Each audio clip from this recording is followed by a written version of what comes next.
Deputy President William Ruto, accusing him of undermining his leadership.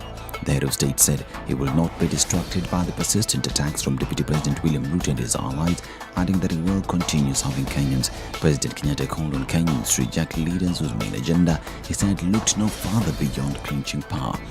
He warned Ruto and his allies to prepare for a political battle of their lives, saying Kenyans will not be misled by what he termed as empty politicking, sentiments shared by a section of Mombasa leaders. We are interested in continuity.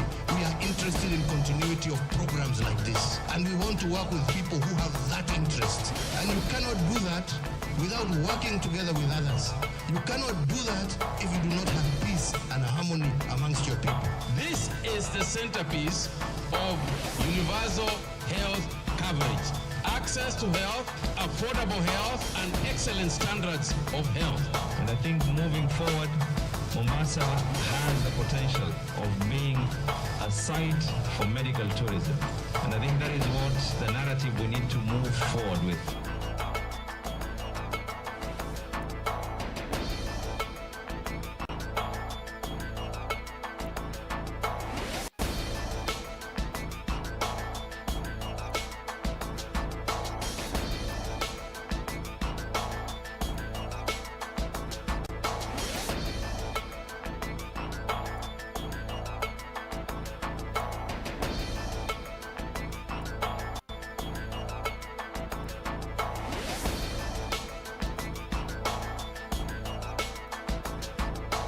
Now, National Assembly Speaker Justin Muthui has reminded members of County Assembly seeking higher electoral seats at the August polls to tender their resignations by today.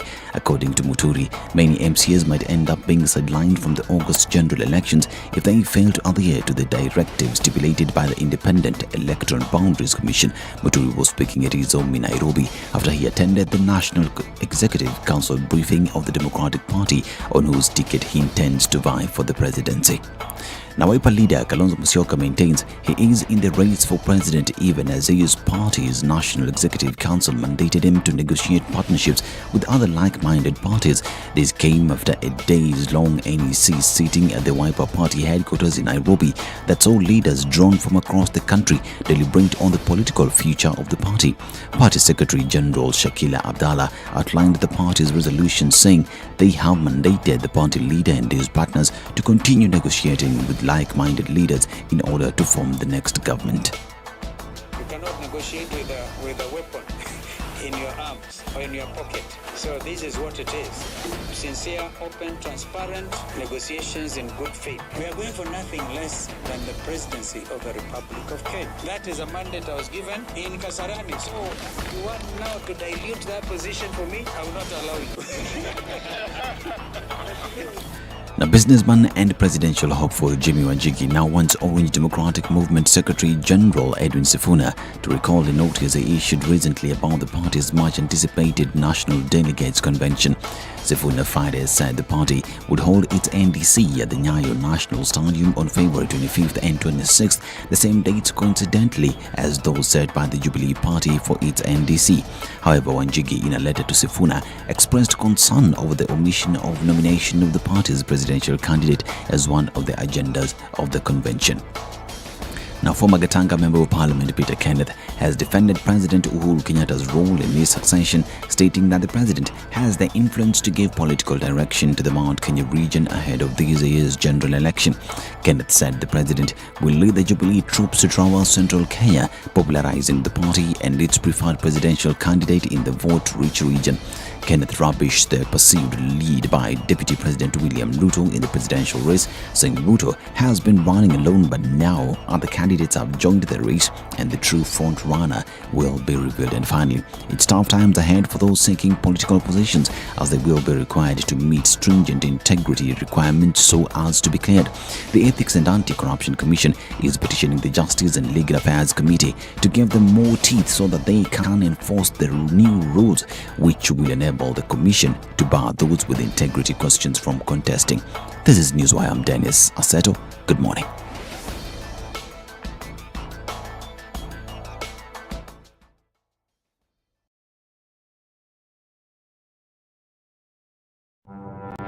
There are so many people peddling what is false and that it bears remarkable resemblance to what is true. Politicians have their agenda, and their agenda is to use every opportunity to sell that agenda and to loot this nation. I have seen major strides that are done in this country when we talk to each other as against talking at each other. We start getting back into the tribal cocoons which were put to us by the colonial powers. You know, they gave us physical freedom but not mental freedom. We're still mentally colonized today into these cocoons of tribe. Now, if you live in an area where it's difficult to find a dog, He's a goat. I kid you not. in which part of this country is it difficult to find a dog? So that you resort. Nafande umbo yako iko na pembe. Hii ni umba special. This is the Situation Room, the only way to start your day. Spice FM, Malindi. And just like that, a flick of the fingers and a swish of the tail, we are on Wednesday. What does it look like in the city this morning? It's actually not too bad. There's no traffic anywhere. Even the proverbial Jogger Road, not much traffic at all here. It's really starting to build up, however. We're looking at traffic on Langata Road today, and we're also looking at some action already started on Mombasa Road and the Thika Superhighway, of course, already inching closer and closer to the drive-in this morning. And then getting towards Pangani into the CBD, likely to see traffic build up this morning. But for now, things are looking pretty good at a few minutes after 6 o'clock, and we will see it pick up closer to traffic hour.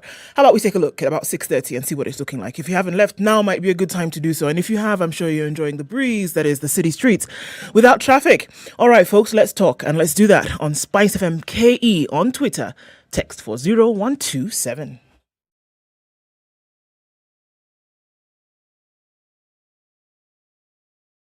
Are you ready?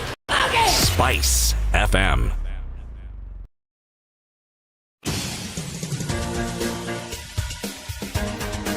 This is the Situation Room, the home of hard-hitting political commentary and penetrating insights about the state of the nation. This is a talk radio experience like no other. The Situation Room, a place for hard truths, debates, and elevated conversations. The Situation Room, witty, political, engaging, deep, controversial. In the room, we have C.T. Muga, researcher, academic, seasoned political observer, a fountain of wisdom in these politically uncertain times. Ndu Okoh, Nigerian by birth, Kenyan by choice, communications expert, Pan-Africanist, a truth seeker and believer in people power, and Eric Latiff, agent provocateur, the man in the chair, seasoned journalist, news hound, a man who believes in punching up, not down.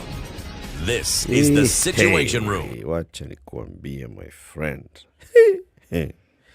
How you doing? Welcome to Kenya's biggest conversation, the Situation Room. It's the 9th day of February 2022.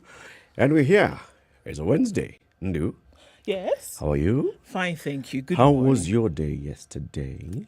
Quite revealing, and it was a good day, yes. Thank you. Did you take any pictures? Did I take any pictures of the revealing day? No, I did not. They have all been captured in the camera of my mind. Really? Yes. Hey. Hey. Okay. Yeah. Nezazawa. Siti, Yes. habari yako? Habari yangu mzuri sana. Jumbo. Jambo dada. Da-da-da. Na wewe habari yako iko namna gani? Ai, habari yangu?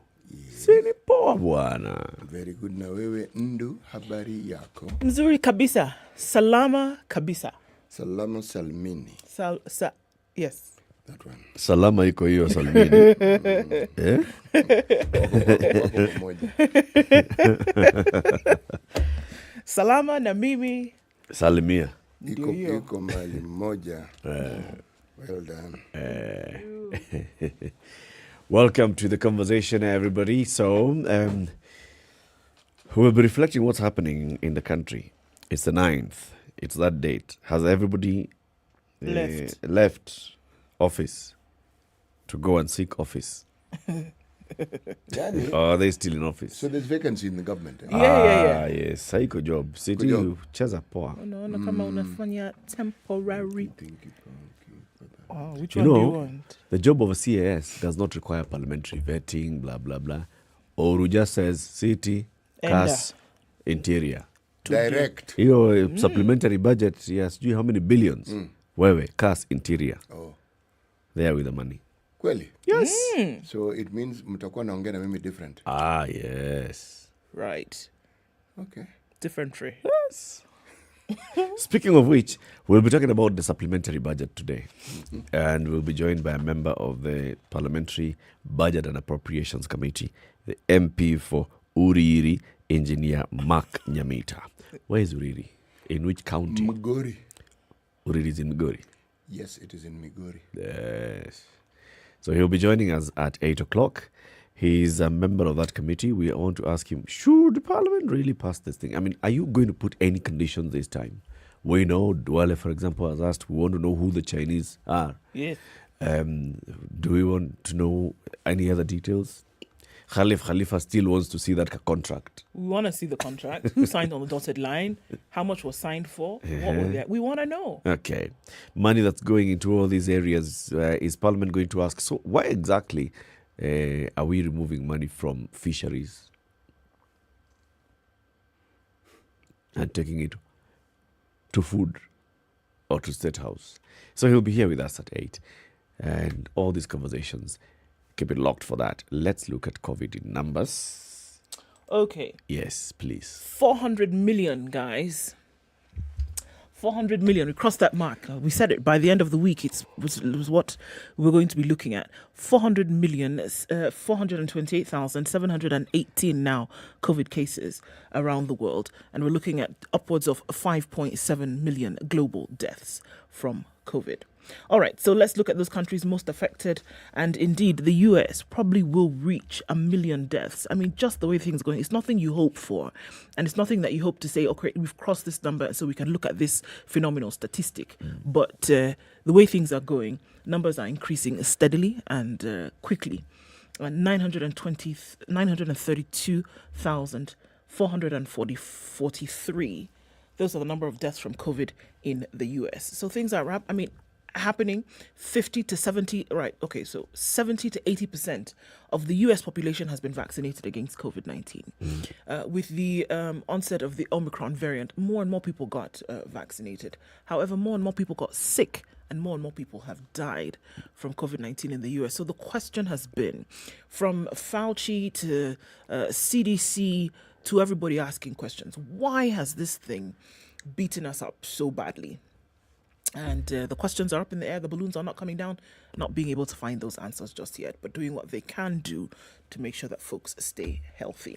All right, let's look at what's happening here. It's said that Kenya has flattened the curve and has flattened the Omicron variant. We're looking at a positivity rate of 1.3%, the lowest ever since we saw the spikes of COVID-19. 63 new cases in the country from a sample size of 4,847. And also for the first time in a while, over the last 30 days from yesterday, no COVID deaths recorded. So at zero. Something interesting coming out of the UK. So getting to the time where folks are going to travel for the summer months, many UK families have cancelled their half-term trips to mainland Spain, of course, a huge tourist attraction during the summer, and the Canary Islands, because children over 12 must be double vaccinated to enter these countries.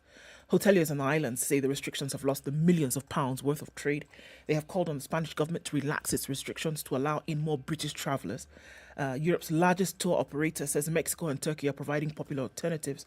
From Friday, people travelling from the UK will no longer need to take any COVID tests if they are fully vaccinated. However, Britons going on holidays overseas still need to follow the rules which apply at their destination. It's also thought that 80 holiday destinations around the world will still require travellers from the UK to take a pre-departure PCR test before entering. Travel agents are having to keep up with fast-changing international patchwork of restrictions. It's going to look like it's not changing much. So you tell them we're just 8 hours away. They can come to Kenya. Yeah. Magical Kenya. An overnight flight. You come. You can have a beach or a bush safari in Kenya. You know, you don't have to go to Spain. If Spain wants to stick it to you, Forget Spain. Sweet dabo. You come. We will sort it out. Tutakushughulikia. It's 6:15. This is Kenya's biggest conversation, the Situation Room. We're live streaming the show every morning on SpiceFM, KE, YouTube, and Facebook. Are you online? Say hello. We'll be doing our roll call shortly after we take a look at the weather forecasts.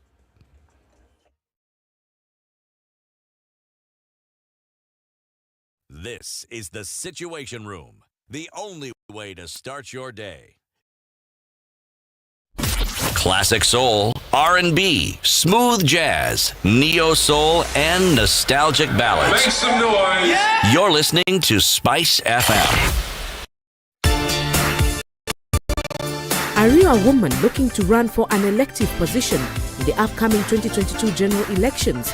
Spice FM, the home of Kenya's biggest conversation, is inviting you to our studios where you can speak more about your vision and aspirations to an audience of millions of Kenyans as we celebrate women in leadership. For more information, contact us on 0763 969797. What does Valentine's mean to you? Is it a day to celebrate love, Singles Awareness Day, or just another day on the calendar? I don't need a 14. Whichever it is, we're gonna have a good time at Love and Laughter, happening on the 12th of February at Tamarind Hotel. Join us with your squad, your partner, or just by yourself, and enjoy dinner and a fun night with performances from Atemi and DJ Absolute, and entertainment courtesy of Teacher Wanjiku, hosted by Spice FM's Barbara Mbaka. Tickets are available on ticketsasa.com for only 4,000 Kenya shillings per person or 7,000 shillings for two. And if you don't want the fun to end, you can spend the night at a special rate of 20,000 Kenya shillings that includes breakfast and late checkout. Dress code red and gold. Log on to ticketsasa.com to book your ticket now. And let's make memories at Love and Laughter. Partly cloudy conditions in Nairobi at 17, highs of 25. We'll see highs of 28 in Nakuru. It's clear at 14 and coming down to lows of 12. Partly cloudy at 12 in Nyeri, highs of 27.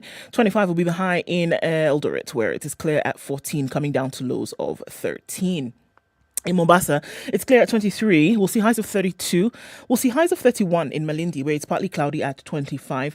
Kisumu was raining this morning, lightly in some parts at 21, highs of 28 and lows of 19. It's partly cloudy at 21 in Kakamega. We'll see highs of 29 and coming down to a low of 15. Mostly clear conditions in Kampala, highs of 27 and lows of 20.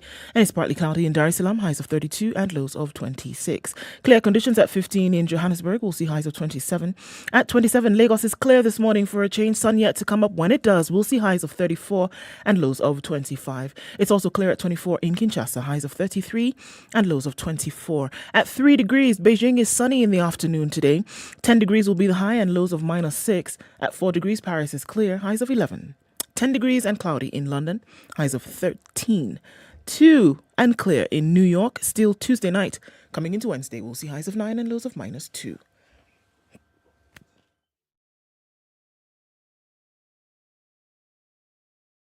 Spice FM. Spice up your life. Mature, intelligent talk every morning. Spice up yourself.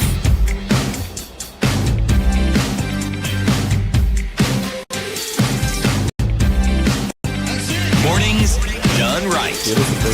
Jingle. Spice up yourself. Sounds like it's an insult. It's like Go spice yourself. Like in Nigeria, we say, I beg ginger jaw. Ginger up. Spice up yourself. It's like go spice yourself. You're kind of dull. Yeesh. Bland. Wow.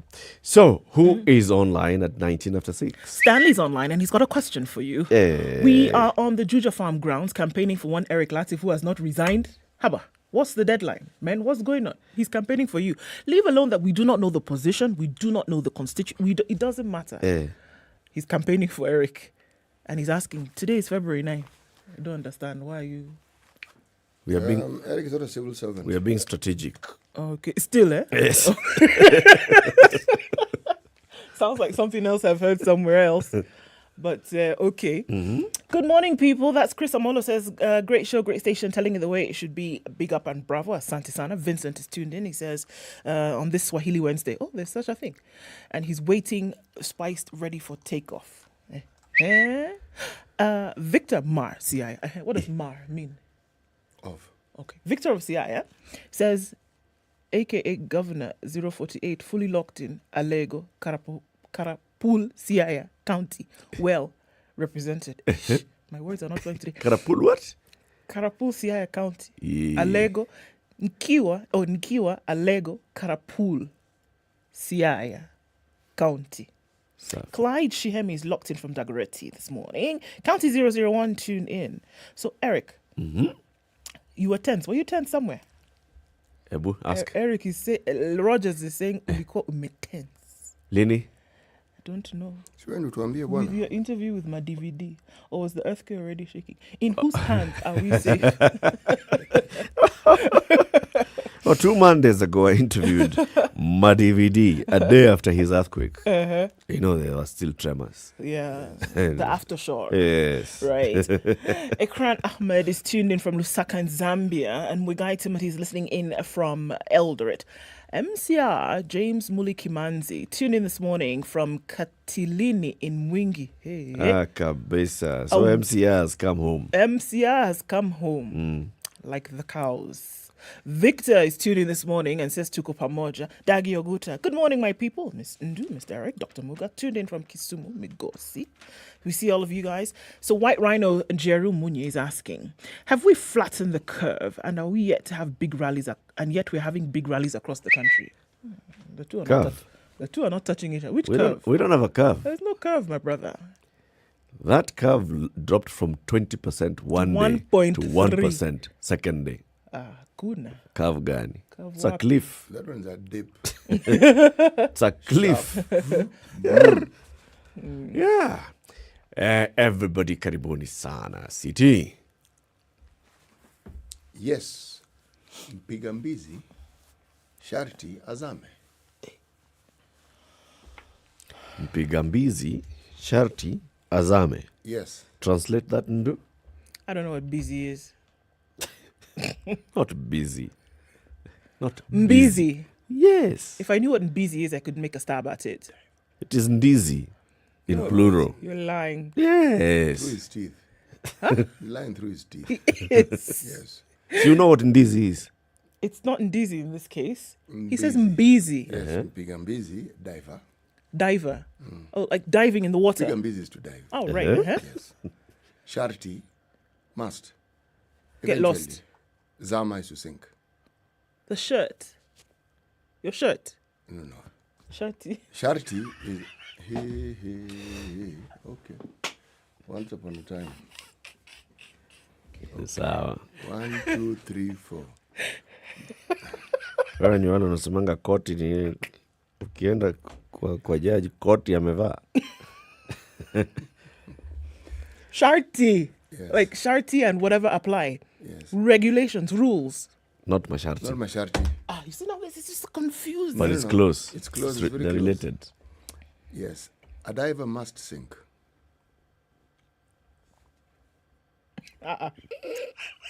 What? What's sharti in this then? Sharti, lazima. Oh, okay. Oh, I get it now. Okay, sorry, the light was off. I get it. It's one of those moments where I need to ask what you forgot exactly. Yeah. I've gotten the proverb. Okay, all right. I've seen the correlation now between must and sharti. Like, it's along the same sentence or word structure. Must, demand, rules, regulations must happen. They're both on Uhuru Highway. Get out of here. See, let's just look at the papers. Ni sawa tu. Manake tuko hapa sharti tuangalie gazeti. Shirt. Hey, Standard e-paper. Download the app. And also we have access it on www.standardmedia.co.ke. So, yeah, there are several things happening, but let me tell you one of them. It's on the counties in the Standard today. Yeah. I'm almost there. Just give me a minute. Sheesh. Kidero told to pay KRA 427 million as the court rejects the campaign cash claim. And so what was that claim? Former Nairobi Governor Evans Kidero will now pay Kenya Revenue Authority over 400 million shillings tax after the commercial court found that he had no proof that money in his account was campaign donations. Justice David Majanja ordered Dr. Kidero to pay KRA a total of 427 million after finding out that he had no proof that the money from audited accounts to bankroll his then Nairobi County Governor's seat was donated by friends.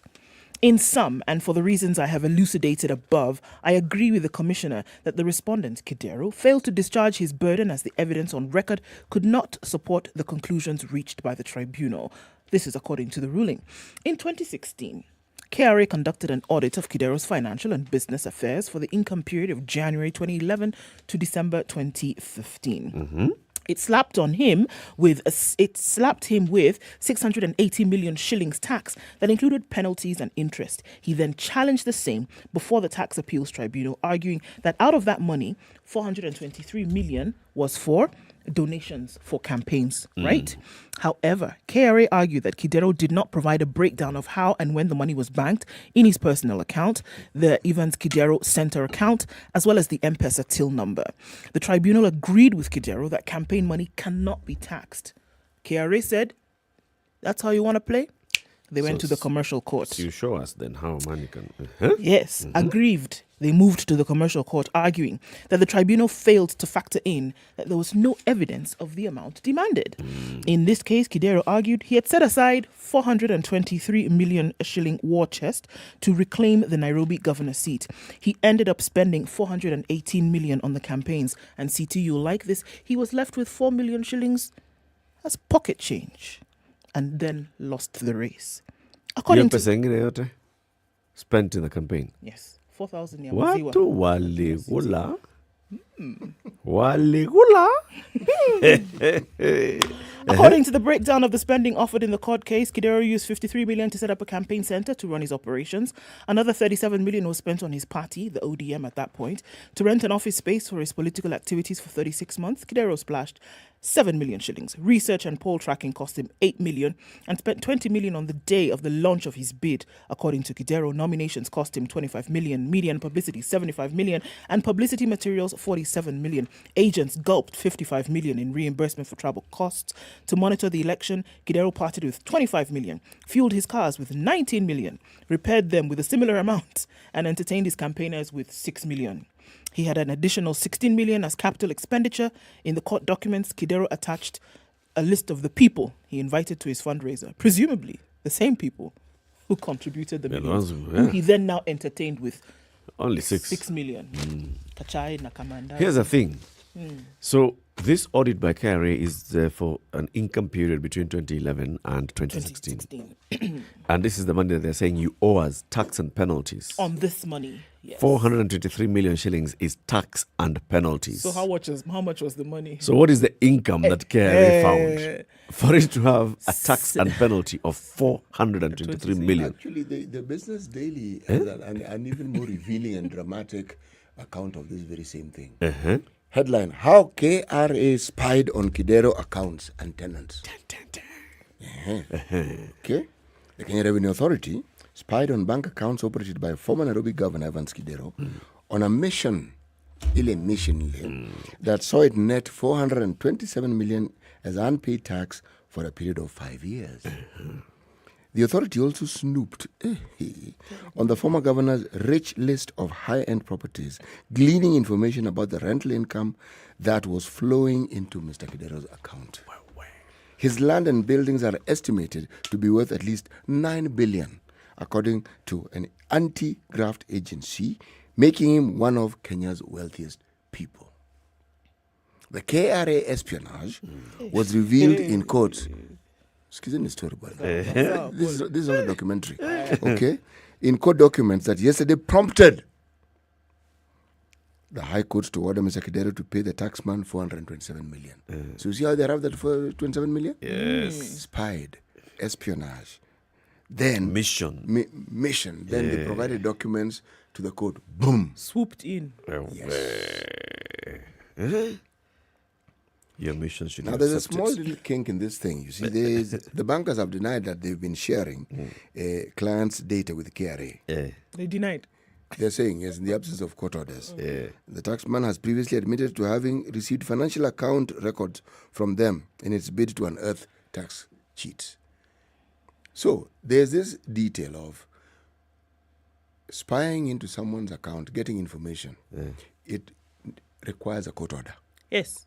Now, in the absence of a court order, if it can be proved that you got the information in the absence of a court order, then that information may not prove very useful to your case because you got the information illegally. And those are the technicalities upon which a smart legal mind will say, excuse me, then we must dismiss this case. Because Precisely. How did you get this information? If you got the information in a way that is against what the law mandates for you to do, then all this thing that we're talking about holds no water. So can we all go home and start again? And this article also suggests very strongly that with this sort of information, there's this little matter of the confidentiality that banks claim to have. It's being brought into question. Yes. So this money had been frozen somewhere since 2016. Some 400 million shillings lying in some account somewhere, blah, blah, blah. Insignificant. That man, Kidero, is vying for political office. Yes. He needs his cash, man. No. He's on the campaign train. And He's on the campaign train. Yes. He's spending. Moving on. At 423 million. That was Nafikiri nitalala njaa. See, in one account, Baba. Give them. Nafikiria mnanifinya. Waongeze some 4 million just to round it off. Utumia na ya kutoa. It's 28 minutes to 7. Let's take a break and take a look at traffic. Good morning.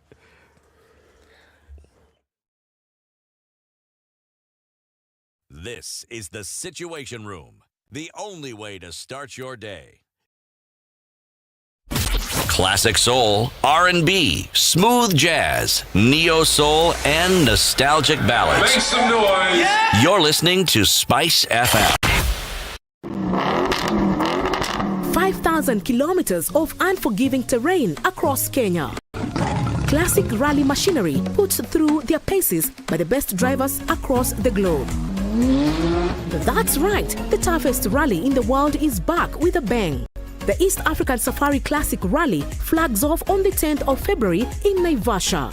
Follow 9 days of pure motorsport action with stages on the 11th and 12th in Nanyuki, 13th to the 15th in Amboseli, 16th in Savo, 17th and 18th in Watamu, where only the strongest pairing man and machine will cross the finish line.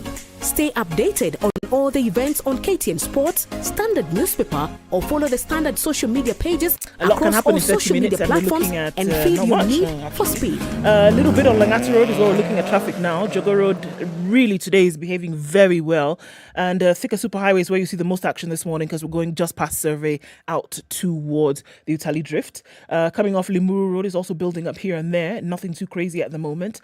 Mombasa Road is where you see a little bit of a hold up as you're coming in from Sabaki. Traffic has already begun there, then going towards the SGR. Hopefully, from all signs and indications, hopefully it will be a good Wednesday in terms of traffic and we're able to get where we're going in record time while being safe and careful. Okay, so just in case that doesn't happen, you want to get in touch with us? Do it on SpiceFM KE on Twitter. Text 40127.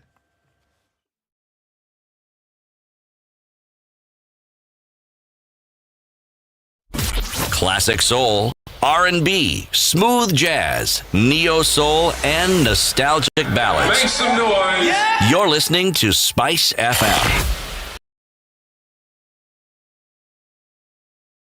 Mature, intelligent talk every morning. Spice up yourself.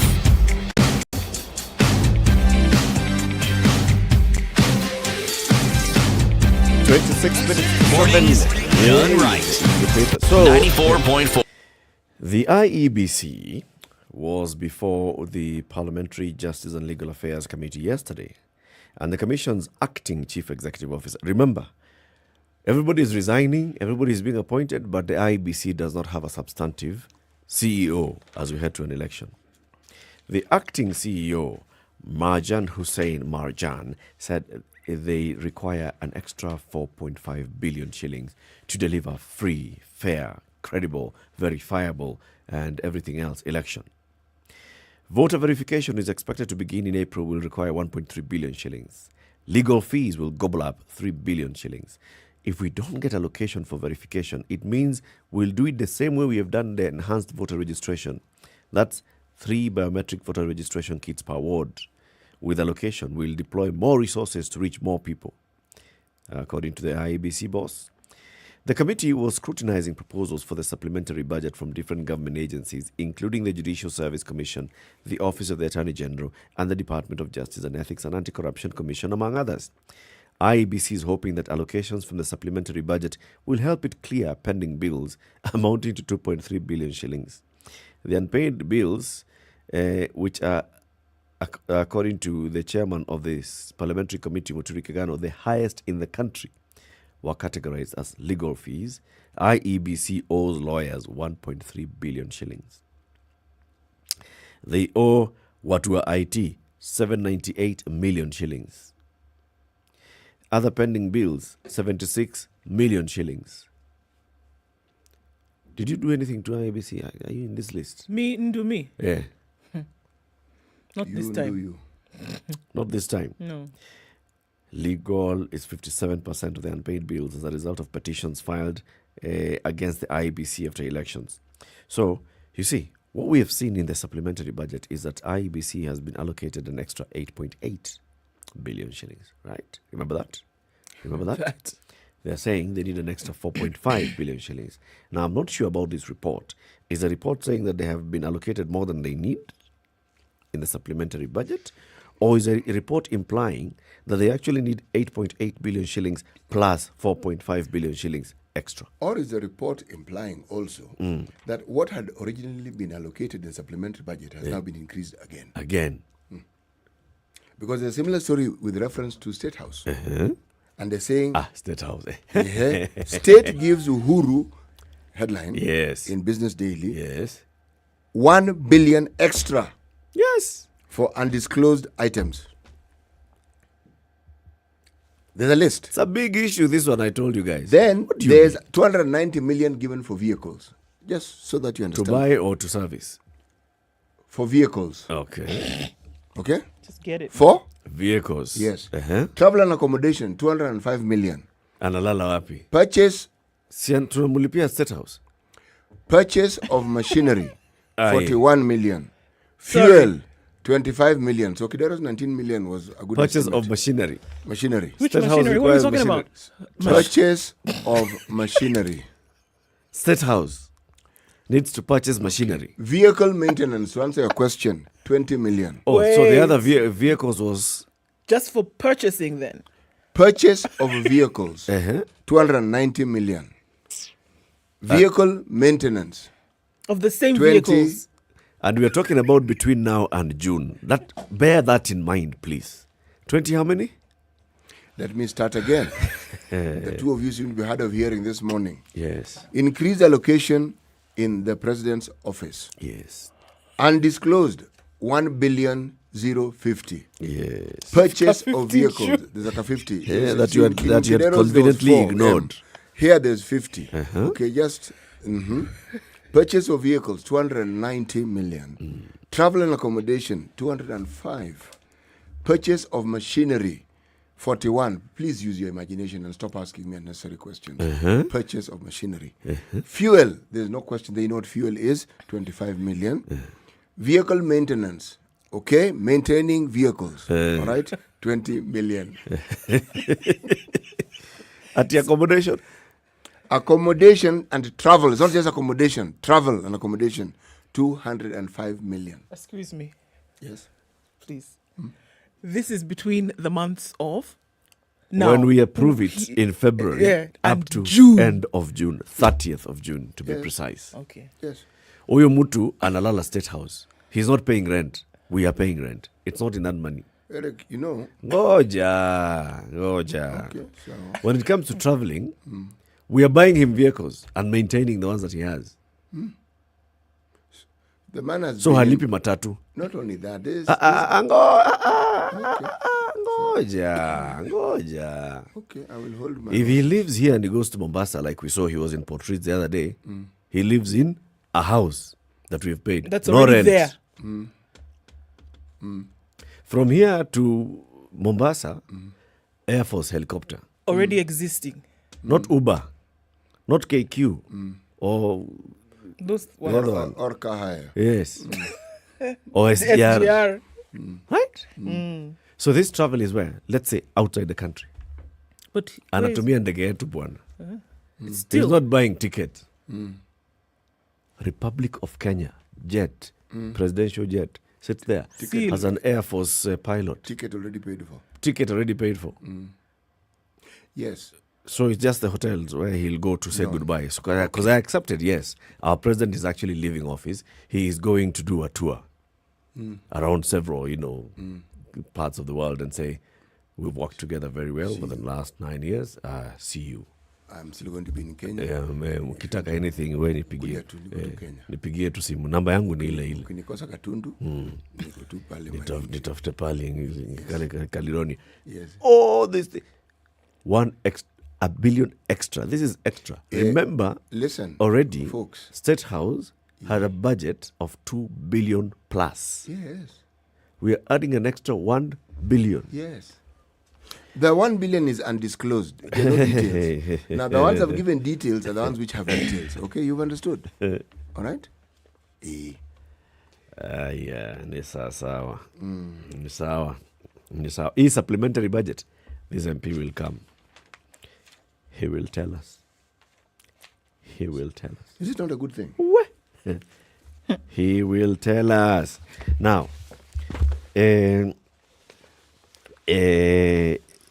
headlines in the papers today. After IEBC finished its enhanced civic continuous voter registration, so see now they told us where the voters are, according to the new voters, where the new voters are. So people have gone and looked at the existing list of voters, plus the new numbers that have come from IEBC, and the headline in the Standard today, the new tyranny of numbers. Boasting 5.85 million voting power, Mount Kenya holds a key to a tyranny of numbers phenomenon featuring new allied blocks or affirming the old 2013 order. How it turns out to vote and how suitors assemble alliances may prove decisive in the poll win. Page 4 and 5. Page 4 and 5 looks at the entire country and looks at the counties and sees, and regions. Says, for example, north of the Rift, Pokot, Kericho, Uasin-Gishu, Elgeyo Marakwet, Nandi, Baringo, Bomet, they have about 2.44 million voters. The counties in the western part of the country, Trans Nzoia, Kakamega, Vihiga, Bungoma, Busia, 2.6 million voters. The Luo Nyanza has 2.1 million voters. The Kisii Nyanza has 960,000 voters. Nairobi peke yake, hapa, 2.5 million voters. Ukambani, 1.7 million voters. Mount Kenya, 5.8 million voters. Northern region, that's Isiolo, Marsabit, Mandera, Wajir, Garissa, 866,000 voters. And the coast has 1.9 million voters. So if you look at that, Mount Kenya has about a third of the voters. Those counties of Mount Kenya, because now there's many that have been put together. Meru, Tharaka Nithi, Embu, Nyandarua, Nyeri, Kirinyaga, Murang'a, Kiambu, Laikipia, and even Nakuru is added into this one. 5.8 million voters. So politics is a game of numbers. How are these numbers going to shift? Also, how's the turnout going to look like? Because one of the big issues that you may find in this election is voter turnout. Yeah. Are they going to turn out, or are they just going to be saying, yeah, we have the votes? But it's interesting, and these are registered voters that we're talking about. Yes. Right? So it's interesting looking at Nairobi, for example. Last time, give or take, 1.2 million people came out to vote. And you're looking at registered voters of about 2.5. And you see the same kind of thing across the country. So that you're saying that about 50% of registered voters, 60% of registered voters at any given time during an election are the ones who come out to vote. So we're not even talking about unregistered, even those who are registered. So of course we have spoiled votes and all those other things coming into play. But then why do you see such a low number? still of that. Yep. You're still looking at 50 to 60% of registered voters coming out to vote. Why? The voter turnout, that's going to be a big issue. Yes. How do you rally that voting bloc to actually come out and vote? Is it? And I guess that's a question when it comes to Mount Kenya. Oh, you have an answer? Some of the several polls that have been released, lately on, people and their perceptions and who they say they're going to vote for, and those who are saying they're undecided, and those who are... The undecided is still over 50%. Exactly. Are they undecided because they are not sure of the candidates so far? Or are they undecided indicating they are disinterested in the election? Because that could also be a factor. It is 14 minutes to 7. Let's take a quick break. We'll be back shortly.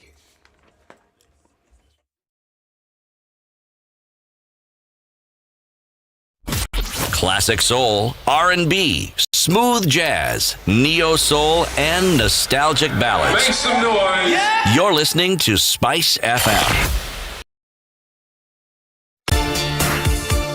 Are you a woman looking to run for an elective position in the upcoming 2022 general elections? SpiceFM, the home of Kenya's biggest conversation, is inviting you to our studios where you can speak more about your vision and aspirations to an audience of millions of Kenyans as we celebrate women in leadership. For more information, contact us on 0763 969797. Classic soul, R&B, smooth jazz, neo soul, and nostalgic ballads. Make some noise. Yeah. You're listening to Spice FM. Mature, intelligent talk every morning. Spice up yourself.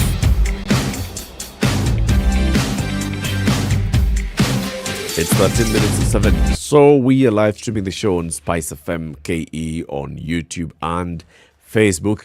And we also have the conversations on our social media. Someone has posted a comment on our Spice FM Facebook page. And it's Lillian who's asking, now Liza, hii program inakuanga station ipi? On that same post, Nyambura has posted Nairobi 94.4, Mombasa 87.9, Nakuru 96.0, Eldoret 96.7, Nyeri 90.9, and Malindi 97.7. So Lillian, Apo, your station, you. The ICC has summoned Ruto witness in Gisheru case. Just in case you forgot, the Gisheru case is still going on, right? Gisheru is that lawyer? He is the one. Who took himself? He took himself there. So that the case could go on in... He was hoping for a different outcome, unfortunately. The ICC said, oh, well, now that you're here, how about we then proceed with this thing, which we're going to come and call you for anyway. Thank you very much for bringing yourself. Now we move on. He was hoping that he would be able to go and, in one way or another, remove himself from any kind of mention, etc. And then there was a whole thing about him being depressed and he wanted to commit suicide, etc., etc. But then found himself in The Hague, and The Hague said, okay, thank you for coming. Now the case will proceed and with speed and alacrity.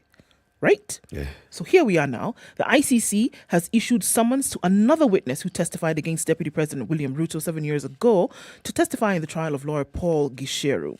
The summons came yesterday, a week after the court summoned a hostile prosecution witness and asked an unidentified government official to secure and facilitate his attendance at Mr. Gisheru's trial, which is scheduled to start on the 15th of February. The unidentified government official was also asked to make appropriate arrangements for the security of witness P0743 in consultation with the court's Victims and Witnesses Unit. The development comes as the Office of the Prosecutor makes a last-minute rush to procure compulsory attendance of witnesses who no longer want to testify against the lawyer. So you're saying, oh, okay, it's been a while, we're not really interested. Now the court is saying, actually, you know what? Actually, the prosecution is then asking the court to say, we're asking you to make them comply. That there cannot be this business of I remove my previous or I recant my previous statement. No, they must comply.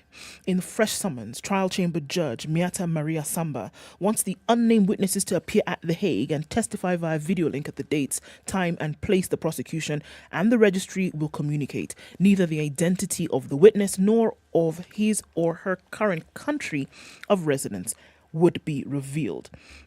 The court has also requested the assistance of the country of witness residents to ensure the witnesses appear in court by informing them of the obligation to testify. So this was one of the things that dogged the cases from Bensouda to Ocampo, is that you had witnesses who had previously said they were threatened, and then after some time they recanted their statements. So then they basically had no case. Now the court is being asked to make them see the obligation of testimony, that should be used to make sure that they come to court, because the case lies heavily on this witness testimony. Who's prosecuting this case? Karim Khan. Yes. All right. The man who was formerly William Ruto's lawyer. Yes. And he's now summoning Ruto's witnesses to come and testify against lawyer Gicheru. Yes. Where? Isn't it interesting how things twist? Where? Yes. Now, remember, in its request for summons, the prosecution explained that it interviewed the witness in relation to the Ruto Sang case in 2015. After Mr. Gicheru surrendered himself to the ICC, the prosecution conducted a further interview with the witnesses last year. Deputy Prosecutor James Stewart says the prosecution informed the witnesses that it intends to call the witness during its presentation of evidence. And it just, from what we are seeing here, that there seems to be reason on one side why folks don't want this particular witness to come and testify. Because what they hold essentially would be damning to the defense. Okay? And prosecution is saying, no, we already know what this witness has said. Now, in this particular case, we would like that testimony to be made public. So they are insisting and throwing everything at it to make sure that this individual, whether physically or via video link, will testify, because apparently it will help their case. Story mingi. And we remember that Gicheru is being tried here for having shut down witnesses, or this is the case that is against him. It's tampering with witnesses. Tampering with witnesses, exactly. Okay. C'est ça, c'est voilà. Okay. If that is ça, it is ça. C'est ça? C'est ça. C'est ça. Sawa. It's interesting how things which... Let me rephrase it. How the unexpected can change the course of events. Something that seems innocuous, it doesn't even seem to demand much attention. And yet it's ongoing, it's moving slowly, and before you know it, it is presenting a completely new dimension to something that many people thought was behind us. It's picked up the pace. It has picked up the pace, and it's because there's one individual who, even in previous mentions, had been considered to have been part of this whole saga. This lawyer. Now, the interesting thing is that this judge, Miata Maria Samba, is said to have worked under Ocampo as a clerical assistant at some point. So you see now, they felt so the story is that they felt a little bit frustrated in terms of how they were getting. So now that's why she's pushing the court to say, no, obligation of testimony is what we're insisting on here. If she was a clerk, what you're saying is very true. If she was a clerk, then she'd be privy to a lot of information, because they're the ones who actually handle a lot of the details that goes now to the big person. Yes. Gicheru's team tried to have her recuse herself. Recuse yourself, yes. Didn't work. Hii kesi yote siwe unaijua intimately. No. You can't then just come there and be the judge suddenly. Imagine. Did she ask Gicheru to come to the head? Did she tell Gicheru to bring himself? Gicheru traveling to Netherlands. Yes. Who sent you? So, when Gicheru was traveling to Netherlands, had he not done due diligence and found that she was trial chamber judge? Yes, he was being honest. Okay. Yes, and but complying. Now she should be honest and recuse herself. No, forget. Did she know Gicheru was going to present himself at some point when she took up the job of judge? Why are you complicating stories, man? Apana. Let her stay there. Tough. Beans. Tough. This one had small. Completely. Serendipity. Completely. Higher. Let's end on some somewhat sour note. Page 12 of The Nation. Yes. It's written in feature format, and let me just take you through it. It tells the story of a 10-year-old Lenanyekie Saruni, who is given a soda, 300 milliliters of soda. And the writer, Stella Cherono, says you'd have expected that this kid would actually just take the soda and quaff the entire 300 milliliter of soda in a few seconds, owing to extreme heat and the thirst caused by the dry spell in Samburu. But the boy takes just 2 sips, closes the bottle, smiles and secures the drink in a hide holster tied around his waist. He says, I'll take another sip at 4 p.m., save the rest for the next 3 days. Saying that this amount had already taken was sufficient to keep him alive, to give him energy to continue his journey to Lekauda in Samburu East. His family and others have been migrating from Larata due to severe hunger that has ravaged this area. 13 kilometers away in Mpakasi village, Legura Leguto wishes he had the strength to walk and search for a better place where he could eat at least one meal every day or every 2 days and get water, but he's feeble and frail from old age, illness and hunger. He says, we want food. We have no cows or goats. They died. There's no food here. We depend on visitors to give us food, but they rarely come.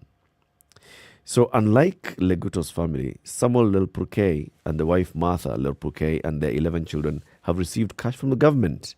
But that was in November, where they say they got 3,000 shillings in November and they used that to buy food. Even with the sparing use, it didn't even last a week because the family is huge. You can imagine. Mr., Mrs., 11 children. And you've received 3,000 shillings. And the extended family knows everybody's coming to eat. Families that were placed under the Hunger Safety Net program, that's a cash transfer through an emergency scaling up in the area, told the nation that they prefer to be given food rather than money. The money does not help people in far-flung areas like us. There are no shops around and there are no vehicles. Residents say the money from the government takes time, does not help, and its disbursement is beset by many issues. Others have not received the money because the mobile number that they provided when they registered for the program did not correspond with the names given. Wamba Senior Chief Patrick Lembwakita admits that there had been issues with the cash transfers. There have been inconsistencies with identity cards and mobile phones. Issues left, right and center. As these issues are being discussed in offices, sasa hawa tutasaidia nini? People like a 10-year-old boy drinking a soda for 4 days have not had access to food or water. Oh, God. People like the 80-year-old man cannot even go to look for food or water. We want to go and spend, how much did you say it is on machinery? 40 million. We are just buying new cars for the president. How many new vehicles do we need to buy for this president before he leaves office? Purchase of vehicles, 290 million. Somebody's drinking soda of 30 shillings for 4 days. Come on. That song, this country is a country of ajabu. Hey. Uhuru himself reminded us.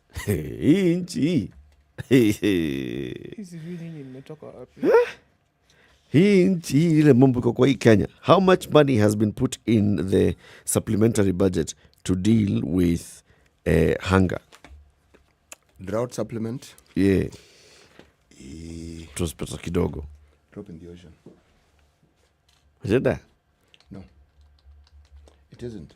From the 126 billion shillings, if it was, we would have seen it. It's certainly less than 15 billion shillings that goes into an extra budget for defense. Actually, the whole discussion here, this one which featured in the Business Daily, is an indictment on our priorities. What do we think is a priority in this country? Is it people? Is it activities? Is it events? What is it? How do you actually justify some of these things when we know what is actually happening in this country? More than half of the landmass of this country.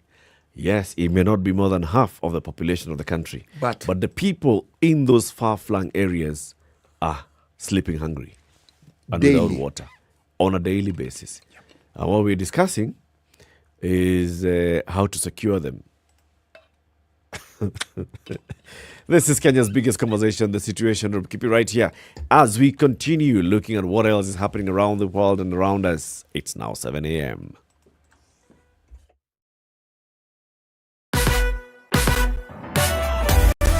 Sugar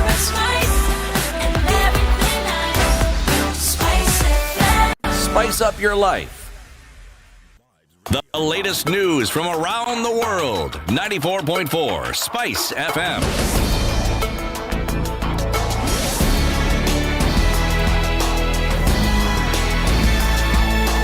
This is Newswire. I'm Dennis Oseto. President Uhuru Kenyatta sharply criticized Deputy President William Ruto, accusing him of undermining his leadership. The head of state said he will not be distracted by the persistent attacks from Deputy President William Ruto and his allies, adding that he will continue serving Kenyans. President Kenyatta called on Kenyans to reject leaders whose main agenda, he said, looked no further beyond clinching power.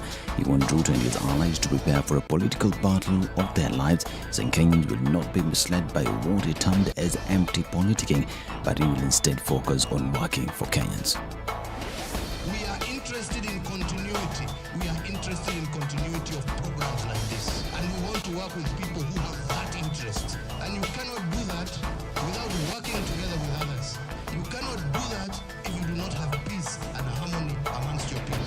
This is the centerpiece of universal health coverage. Access to health, affordable health, and excellent standards of health. And I think moving forward, Mombasa has the potential of being a site for medical tourism. And I think that is what the narrative we need to move forward with. Now, Deputy President William Ruto has told of President Uhuru Kenyatta over claims that he has not played a part in the success of Jubilee government projects in its 10-year tenure. President Kenyatta said that some of his allies refused to work with him and instead chose to launch early presidential campaigns and ignore their office mandate. In response to Kenyatta, Deputy President William Ruto stated that he could not be denied credit for the success of the Jubilee government, claiming that Jubilee was a joint project between him and the president. He claims to have played a significant role in Jubilee's leadership success. Now, National Assembly Speaker Justin Muthui has reminded members of the County Assembly seeking higher electoral seats at the August polls to tender their resignations by today. According to Muthui, many MCAs might end up being sidelined from the August general elections if they fail to adhere to the directive stipulated by the Independent Electoral Boundaries Commission. Muthui was speaking at his home in Nairobi after he attended the National Executive Council briefing of the Democratic Party on whose ticket he intends to vie for the presidency.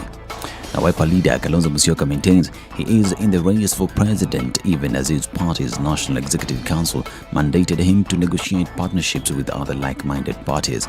These came after a days-long NEC sitting at the Wiper Party headquarters that saw leaders drawn from across the country deliberate on the political future of the party.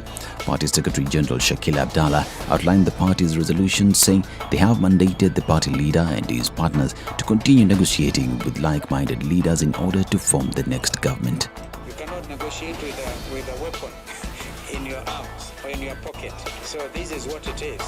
Sincere, open, transparent negotiations in good faith. We are going for nothing less than the presidency of the Republic of Kenya. That is a mandate I was given in Kasarani. So you want now to dilute that position for me? I will not allow you. And businessman and presidential hopeful Jimmy Wanjigi now wants Orange Democratic Movement Secretary General Edwin Sifuna to recall a notice he issued recently about the party's much-anticipated National Delegates Convention. Sifuna Friday said the party would hold its NDC at the Nyayo National Stadium on February 25th and 26th, the same dates coincidentally as those set by the Jubilee Party for its NDC. However, Wanjigi, in a letter to Sifuna, expressed concern over the omission of nomination of the party's presidential candidate as one of the agendas of the convention. Now, former Gatanga Member of Parliament Peter Kenneth has defended President Uhuru Kenyatta's role in his succession, stating that the president has the influence to give political direction to the Mount Kenya region ahead of this year's general election. Kenneth said the president will lead the Jubilee troops to traverse the central Kenya, popularizing the party and its preferred presidential candidate in the vote-rich region. Kenneth rubbished the perceived lead by Deputy President William Ruto in the presidential race, saying Ruto has been running alone, but now other candidates have joined the race and the true front runner will be revealed. Now, it's tough times ahead for those seeking political positions, as they will be required to meet stringent integrity requirements so as to be cleared. The Ethics and Anti-Corruption Commission is petitioning the Justice and Legal Affairs Committee to give them more teeth so that they can enforce the new rules, which will enable the Commission to bar those with integrity questioned from contesting. This is Newswire. I'm Dennis Aseto. Good morning.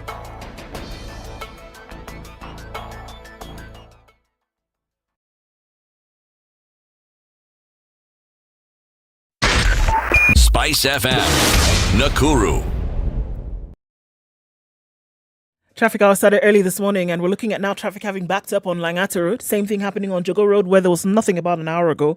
And then we're also looking at it building up on Gong Road this morning. Let's take a quick look at Mombasa Road, where that has also started coming off the weighbridge at Sabaki, and then it goes out towards Imaradaima. And you're going to hold on to that for some time. All right, the southern bypass is free and clear. That's an option to get into the city much quicker and then connect with Gong Road, which might be quicker until you then get just past the junction. So there's the whole other longer routes, but there's an option for you as well.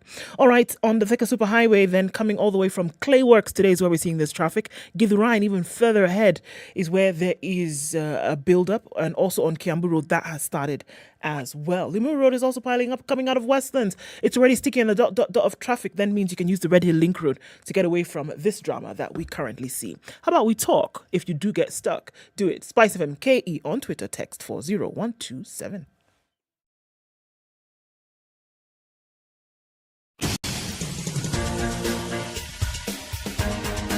This is The Situation Room, the home of hard-hitting political commentary and penetrating insights about the state of the nation. This is a talk radio experience like no other. The Situation Room, a place for hard truths, debates, and elevated conversations. The Situation Room, witty, political, engaging, deep, controversial. In the room, we have C.T. Muga, researcher, academic, seasoned political observer, a fountain of wisdom in these politically uncertain times. Ndu Okoh, Nigerian by birth, Kenyan by choice, communications expert, Pan-Africanist, a truth seeker and believer in people power, and Eric Latiff, agent provocateur, the man in the chair, seasoned journalist, news hound, a man who believes in punching up, not down.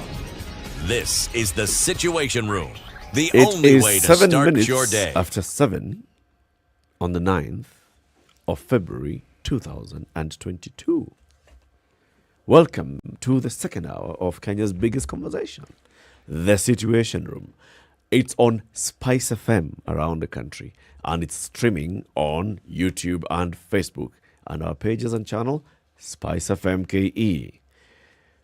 City Muga, swim.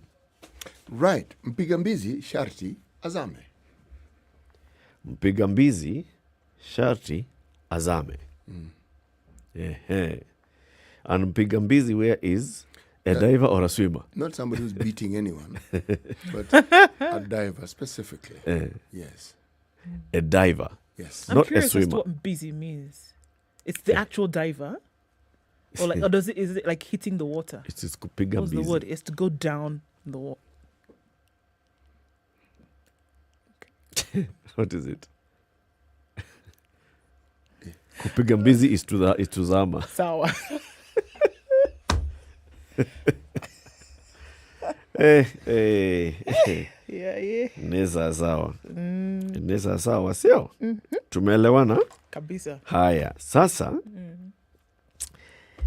yesterday, you know, there's a leader of the party called the Democratic Party of Kenya. And the leader of that party is called Justin Bidan Muthui. He is the Speaker of the National Assembly. When the Speaker was speaking to the Democratic Party of Kenya members, he advised MCAs who would be seeking higher positions to quit so as to avoid being disqualified to vie. He was citing Article 99(2)(d) of the Constitution, which says MCAs seeking the positions of MP, governor, or president might be locked out over failing to comply with the law. That section of the law states that an aspirant stands disqualified from being elected an MP if he or she is a member of a county assembly. Okay? The bombshell by the Speaker, a former principal magistrate, sharply contradicts a Court of Appeal ruling on Tuesday that provisions of Section 43(5) of the Elections Act requiring civil servants seeking elective seats to leave office are not hollow. This means that a public officer who intends to contest an election shall resign from public office at least 6 months before the date of election. However, this does not apply to the president, the deputy president, MP, governor, deputy governor, or MCA.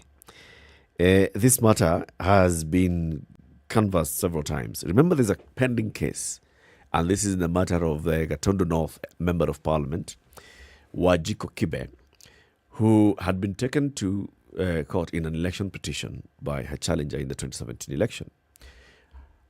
Before the election of 2017, Wajiko Kibe had served as a nominated MCA in the Kiambu County Assembly.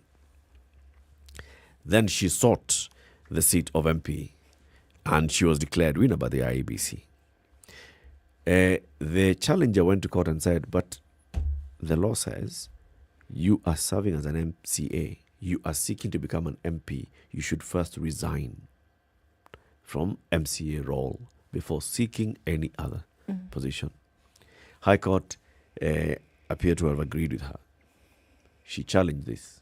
The matter is still out there. High Court agreed with the challenger.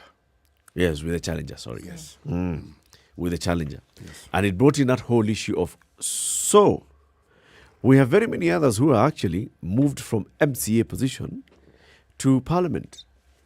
We have Osoro, who was an MCA, he's now an MP. We have Kilio Pamalala, who was an MCA, he's a senator. We have the senator for Nakuru, Keheka, who was a speaker of the county assembly. So a member of the county assembly, now senator. All those, so what happens to them? Remember that? It brings back that question. Because we're in the 6 months window now. Should MCAs resign if they want to seek higher office? But even more importantly, why is it that this particular rule only targets MCAs? Yes. And yet they are elected just in the same way as the members of parliament, Yes. as senators, as governors, and as the president. They are elected. So why? Why them? Is it fair? This one Okay. doesn't require Let's much not thought. about It is not fair. About fairness. What's the word? Is it democratic? Is it equitable? Because you're talking about the right of the voter here, leave alone the candidate. Yes. A voter has a right to representation. Yes. A voter is being represented in the county assembly by somebody that they elected, Yes. or somebody who's been duly nominated following due process. Yes. That person is a representative of a voter. Yes. Now, when you tell them resign first because you're going to seek another position, What are you saying? what are you saying? What are you saying? You see, you've introduced a new element into this whole conversation. And it's like you're saying, yes, you may have elected that person, but also, yes, we have determined that this person can no longer serve you X number of months before the actual election date. Right. So surely, would one not say that you are stepping on the toes of the voter who actually elected this person? And their permission is not sought. Their permission was sought to put this person in that position in the first place. So then you ought to ask the question: that is their permission? Should their permission then be sought when now you're asking this individual to step down? Even further, do you then have the mandate to ask this person to step down when you are not the one who essentially put them there in the first place? Now, the purposes for which you're asking them to step down is so they can focus on that next position that they're trying to get, vacate this current position. So what happens in the interim? It's expected or it's assumed that there's certain work that's going on in the MCA position, for example. What happens in those 6 months when this individual has then vacated office? Now, remember, by the way, where it's about the Constitution. And Speaker Muthui was actually citing Article 99 of the Constitution. So let me read Article 99 of the Constitution, shall I? Please. Article 99 of the Constitution, it talks about qualification and disqualifications for election as Member of Parliament. Now, remember, Parliament is the National Assembly and Senate. So it says, a person is disqualified from being elected a Member of Parliament if that person is a state officer or other public officer other than a Member of Parliament. I will keep that on ice. if that person has at any time within the 5 years immediately preceding the date of election held office as a member of the IEBC. So you can't leave at Chebukati now. Wants to be MP of his constituency. No. See, if that person has not been a citizen of Kenya for at least the 10 years immediately preceding the date of election, can't just come in, take citizenship, and tomorrow, Atina Obama can come and run for MP. Can't. Yes, can't. If that person is a member of a county assembly, direct. If you're a member of a county assembly, you are disqualified from being elected a member of parliament. Direct. If that person is of unsound mind, you want me to read again? Yes. A person is disqualified from being elected a member of parliament if the person is Article 99 2D, a member of a county assembly. So essentially what we are saying is that of all the MCAs in the country right now, none of them can run for MP. If you are an MCA, you cannot. You do not qualify. You are required to resign. Yes. You do not qualify to be direct. Yes. You must leave that position, vacate that position, and then now present yourself thereafter. Yes. I can't help but think. Hold on. Okay, I will now hold on. Okay. Yes. There's part 1A, part 2, Article 2A. 2A says, a person is disqualified from being elected a member of parliament if the person is a state officer or other public officer other than a member of parliament. So only a member of parliament can serve and seek re-election. As a member of parliament. If you are a governor and you want to be a senator in the coming election, you must resign. You must resign. Tuko pamoja nani? Sijui kama tunaelewana. If you are a governor and you want to somehow be an MP, you must resign. You must resign. If you're an MP and you want to run again, you're all right. Fine. Whichever seat you want to run for. Member of parliament. If you're a member of parliament, it is okay. Yes. It's like being O negative. You can give everybody. And you want to be president, it is okay. Yes. You continue being member of parliament. Yes. And what about senators? Are they included in that list? Yes. A senator is a member of parliament. Bicameral. Yes. Yes. Upper, lower house. Yes. Okay. Very good. Very good. If you're a senator and you want to be an MP, sawa. It's okay. You're a senator, you want to be a senator, sawa. You're an MCA, you want to be an MP or senator. Sorry. Resign. Wait a moment. You're a governor, you want to be a senator. So this thing targets county governments. Wow. Yeah, it does. Governor, MCA. So. Yeah, it targets county government. Does it? Is that not what we Kenyans refer to as an obviosity? Yes. And also targets now ministers. Those ones, you know their role. And it's not difficult to understand. And Kawaita and the others. It's not difficult to understand. Yes. That has always been the case. Yeah. It's this newfangled thing that we're dealing with here. So I hear you saying, CT, that it's targeting the county system of administration. Yes, it is. Essentially, what's happening here is that devolution is being attacked. Devolution is actually being focused on. You see, I had wanted to ask. It was premature because I was interrupting a very steady flow of good information. Reading. Yes, and I am glad I held my horses. Okay?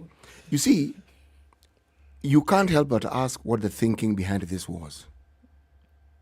Because why only MCAs and governors? Why?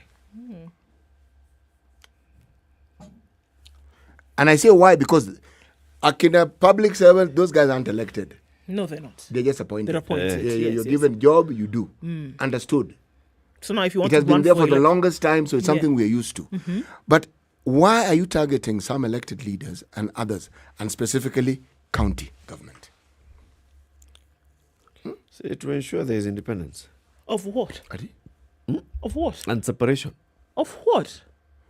Just pause for a single second. Let Eric take a deep breath. You do not hold two positions at the same time. But then somebody else can. You see, listen. What precludes you from doing that and then doesn't preclude the other one? Listen, let's not look at vying. What should we look at? Let's look at holding office. Okay? By dint of this particular article, you cannot be an MCA and at the same time being an MP.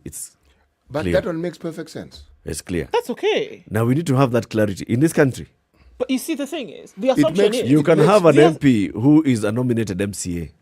But If no, you don't have it clear. that assumption is that you will be holding two positions. But what we're saying here is that if you're an MCA, you're aspiring to be an MP. So it's almost automatic that once you become an MP, you drop the MCA. No. You can't be two at the No. same time. Actually, Remove this and you can be. Actually, Nothing but disqualifies you. You from being MCA and MP at the Yes, same time. yes, Well, I yes. think it's then. I think then it's a fallacious example because, or rather, no, assumption. Start again. Because the assumption is that anybody who is running for another office is going to leave their current office behind. So now, if what you're saying then is the case, then I can understand why that law has come into place. And then, because you're dealing with human thought, you then have the opportunity to be able to change your mind. Actually, So here it is to say that the assumption is, yes, the assumption is that folks are going to hold on to two positions at the same time. So the law steps in to say, look, no, stop shaking your head. The law We have steps basically in said- to say, whose head should I shake? the law steps in to say We have that basically you said- drop it Yes. so that you can take the other. No.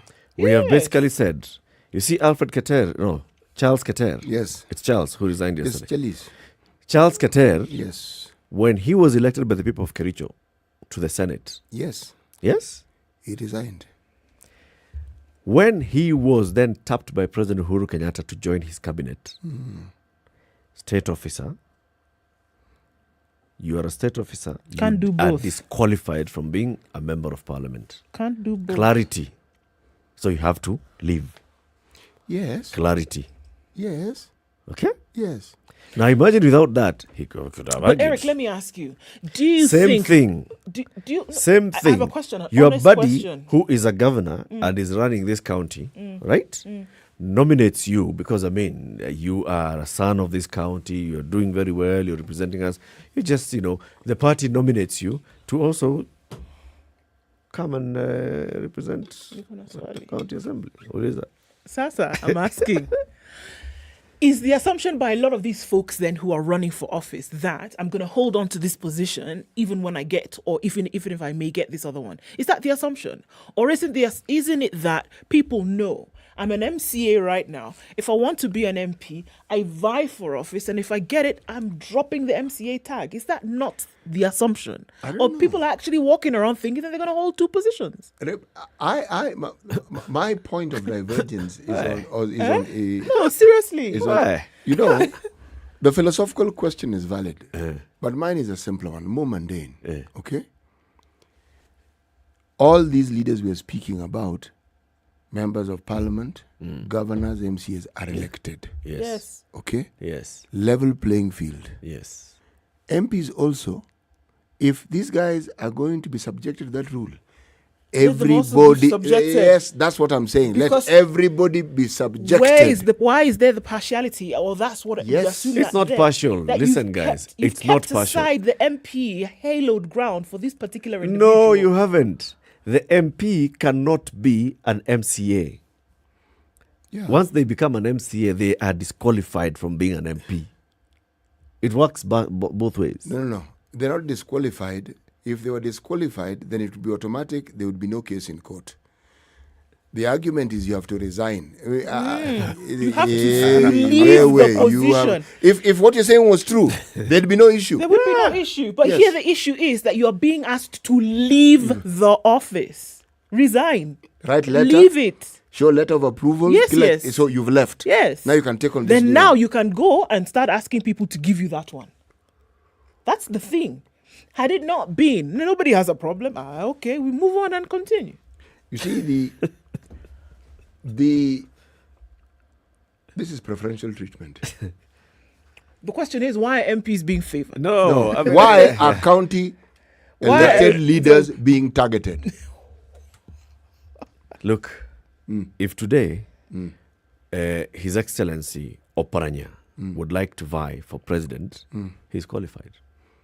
But he must resign. No? As a governor, no. Why not? We're talking about member of parliament. I have understood you perfectly. And I'm not being facetious. He hasn't been told to resign anywhere Can I ask another question? to run as president. Somebody who wants But he wants to go to parliament. You That cannot one. sit, you can't hold. You can't just. In fact, what is being said right here is that Parliament is that place where not just anybody, you just can't just come and say you want to do. Leave what it is you're doing because it's serious business that you're coming to now operate here. I have a question. So county, if you're an MCA, No. if you're an MCA and you want to be governor, must you resign? No. It's Parliament. It's Parliament. It's It's where you're representation, going. Bana. It's representation, complete. It's where you're going that's the issue. you know, Not necessarily where you're coming from. It's where you're going the to moment- Parliament. Also, if, for example, you feel, my name is... Eric Latiff. which governor has expressed interest in vying for a seat in one county and then going to another county? there's such a thing. Yeah. No, Ferdinand Wachito has gone back to Kiambu. Let's assume, right? Wachito has served as governor is sitting as governor of Kiambu. Let's assume. Assume. Okay. Sitting as governor of Kiambu. Okay, we'll but you see, assume. he's also served in Nairobi. So and he's even vied in Nairobi before. Not only has he vied, he has been MP. He has vied to be governor of Nairobi before. Yes, he has. So let's say that this time, Wachito actually served his term as governor of Kiambu. And then in the second term of governorship, he thinks, let me come back to Nairobi. I had tried before. Kidero beat me. This time, these ones who are here, I can beat them. He wants to come back to Nairobi. You cannot. He can't. No. As an MP, no. You can't be governor in two places at the same time. But he's no longer governor. Oh, he's still... Oh. We're assuming that he's sitting. Sorry. Sorry. It's rhetorical. Sorry. Sorry. Sorry. Sorry. Sorry. Ilipita kidogo. Sorry. Sorry. You know, this double dipping has confused me a little bit. It's one of those. It's Wednesday. It's allowed. And the promise is that Thursday will be worse.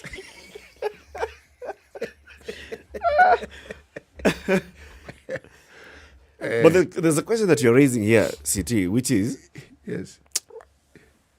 is it proper? Is it proper then to ask an MPA to... MCA. MPA.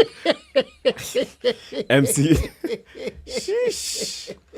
Wednesday. Sheesh. Let me just read the question by Abdinasir Nasir. Abdinasir is asking, so the question is, when does the term of an MCA expire?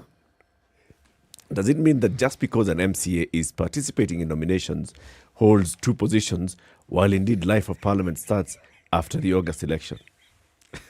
Right. Okay. These new positions we have. The MPA. Yeah. That's an alternative. In fact, If you when can't- things That's the get a one you bit go for. sticky, You can't be the middle ground. If you can't be MCA, you can be MPA. So anyone who contested the MCA seat and lost, that's an MPA.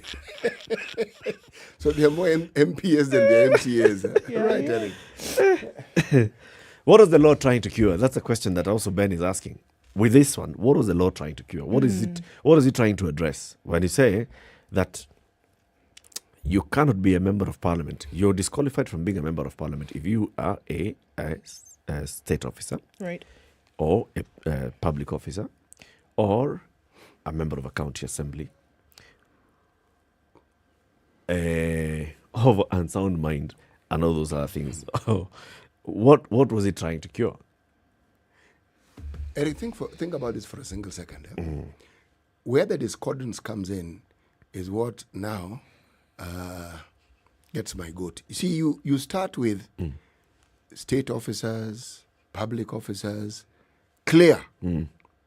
Deadline is on this date, exit, you move along, isn't it? Yeah. So it's making sense. Yes. And the logic is you can't be a public officer and also go for an elective seat. We understand. Yes. Then we come to elected leaders. Yes. Okay. Long before we had county governments, what did we see? Was there a point at which MPs ceased to be MPs when they wanted to go on the campaign trail? The answer is yes. No. Yeah. Well, Parliament was dissolved. Yes. To go to. So you won't do anything anyway. Yes. That is the yes. Yes. Meaning the same thought process was actually put into operation. Vunja bunge, moi vunja bunge. Bunge kwisha, so now Hakuna MP, everybody. Yes. Now, we bring in the devolved government. And suddenly, that particular part of our constitution that the speaker spoke about, clearly categorizes, and they move very, very steadily, very, very steadily. What they're saying is easy to understand. The logic behind it is what eludes me.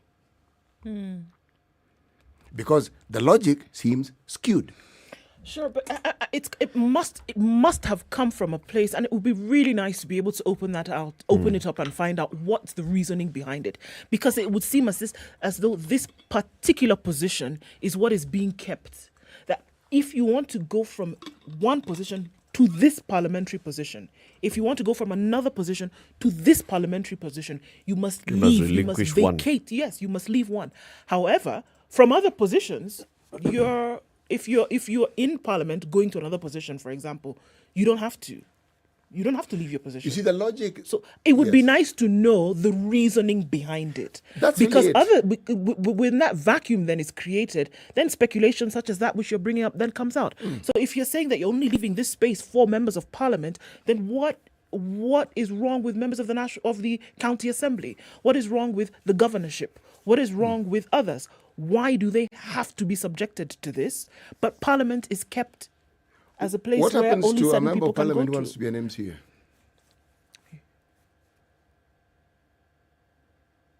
It's a good question. Yes.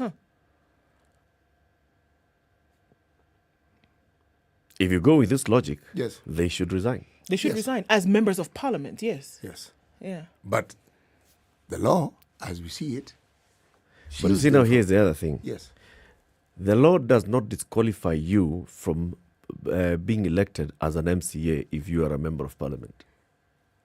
Now you see, it brings out the bias. I'm telling you. This is it. This is it right because there. Then you will have an undue advantage.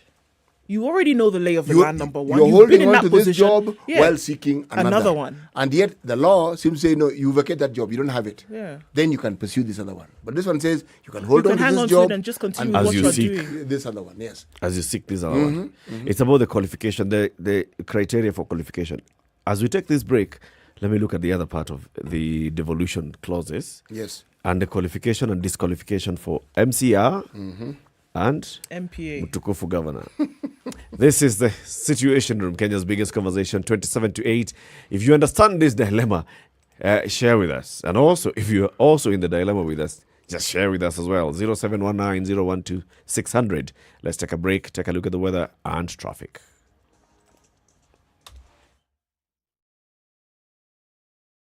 This is the Situation Room, the only way to start your day. You know, when you see someone being jailed, a governor or two or someone who stole, then people will fear. Because our problem is not the borrowing, it's the stealing. We've become actually a nation of thieves. The only thing we lack is an opportunity to steal. The guys who quote the Bible and say, I'm a Christian and all that, and you know they're thieves. Return what you have stolen 4 times. If you know that you have property or anything that you have stolen, just return and say, my God does not allow me to hold stolen things. We are also a reflection of you, because you elect us. You know, we don't get into our office by ourselves. We are a reflection of the people who elect us. We don't want to go to the streets. We have a constitution that enables us, assert our will.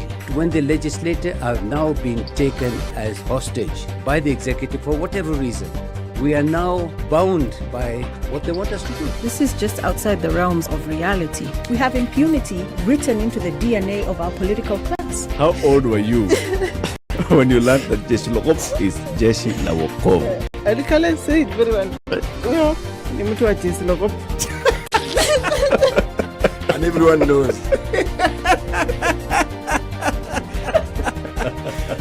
Okay. This is the Situation Room, the only way to start your day. It's mostly sunny in Nairobi. At 17, we'll see highs of 25 and lows of 16. At 14 degrees, Nakuru is sunny at going to highs of 28 and lows of 12. We'll see 12 as the low in Nyeri as well, where it's sunny at 13, highs of 27. 25 will be the high in Eldoret, where it's sunny at 15 and we'll see lows of 13. The sun's out in Mombasa at 26, highs of 32 and lows of 24. And we're looking at sunny conditions, partly cloudy, however, in Malindi, highs of 31 and lows of 26. It's also sunny in Kisumu at 22, highs of 28 and lows of 19. And Kakamega is sunny at 20, highs of 29 and lows of 15. Heavy thunderstorms in Kampala this morning at 21, highs of 27. 27 is what it is, and mostly cloudy in Dar es Salaam with highs of 32 and lows of 26. It's sunny at 16 in Johannesburg, highs of 27 and lows of 15. And we're looking at clear conditions in Lagos at 26, highs of 35 today and lows of 24. It's mostly clear at 24 in Kinshasa, highs of 33 and lows of 24.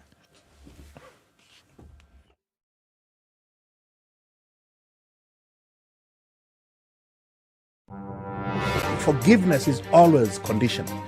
Even before God, there's nothing like unconditional forgiveness. Government doesn't pay you pension until you retire. In fact, they have no money for you. The day you retire, they look for it. This country is punishing many young people. These young people are more susceptible to be deceived, to be taken advantage of, and they're more susceptible to be bought off. Let us also talk about where we want our country to go. You know, we are a population of very young people. We're in a state of capture. The judiciary is under duress. Parliament is in the pocket of the executive. You don't sit and wait for the regime to topple itself. It will never do so. By the way, let me tell you, these guys are so persuasive. I'm telling you, they can persuade you to sell your grandmother. I'm telling you, they can sell sand in the desert. City, has anybody on this program said to you as a guest, say, "Oh, shut up, we don't want to be told what to do"? Has you ever that kind of... Has anybody... I will not listen. Bit of advice. Because you're working on the premise that we should all pay heed to these proverbs. It's a very suspect notion. This is the Situation Room, the only way to start your day. The Jogo Road Circuit now going to Industrial Area. Seeing some traffic there this morning. Langata Road as well, also piling up quite heavy today as you're getting towards that roundabout, and it's spilling over onto Raila Odinga Way. It's going to take you to the Ngong Road, where also traffic is going all the way through to Community. What's going on Ngong Road, folks? The bypass coming from the southern bypass, that's looking good. The eastern bypass, that issue that we saw yesterday is still a thing now, and that's packed up some. Those who are leaving Mombasa Road going towards the eastern bypass, those who are then going towards Outer Ring, everybody's in a mishmash of traffic this morning and things are moving very slowly. Manyanja Road then connecting with the Outer Ring and then going on towards Jogo Road, that's also a bit of a nightmare right now. If we look at Juja Road, also going slowly into the city, quite some traffic there in little pockets. Kangunda Road also a bit of a mess here and there. We are in traffic hour proper now, and we'll see that this probably take you a longer time to get in and out of the city, but it's actually not too painful right now. Let's just try and keep it there at a dull roar, folks. That's what we attempt to do. Talk to us on SpiceFM KE on Twitter. Text 40127.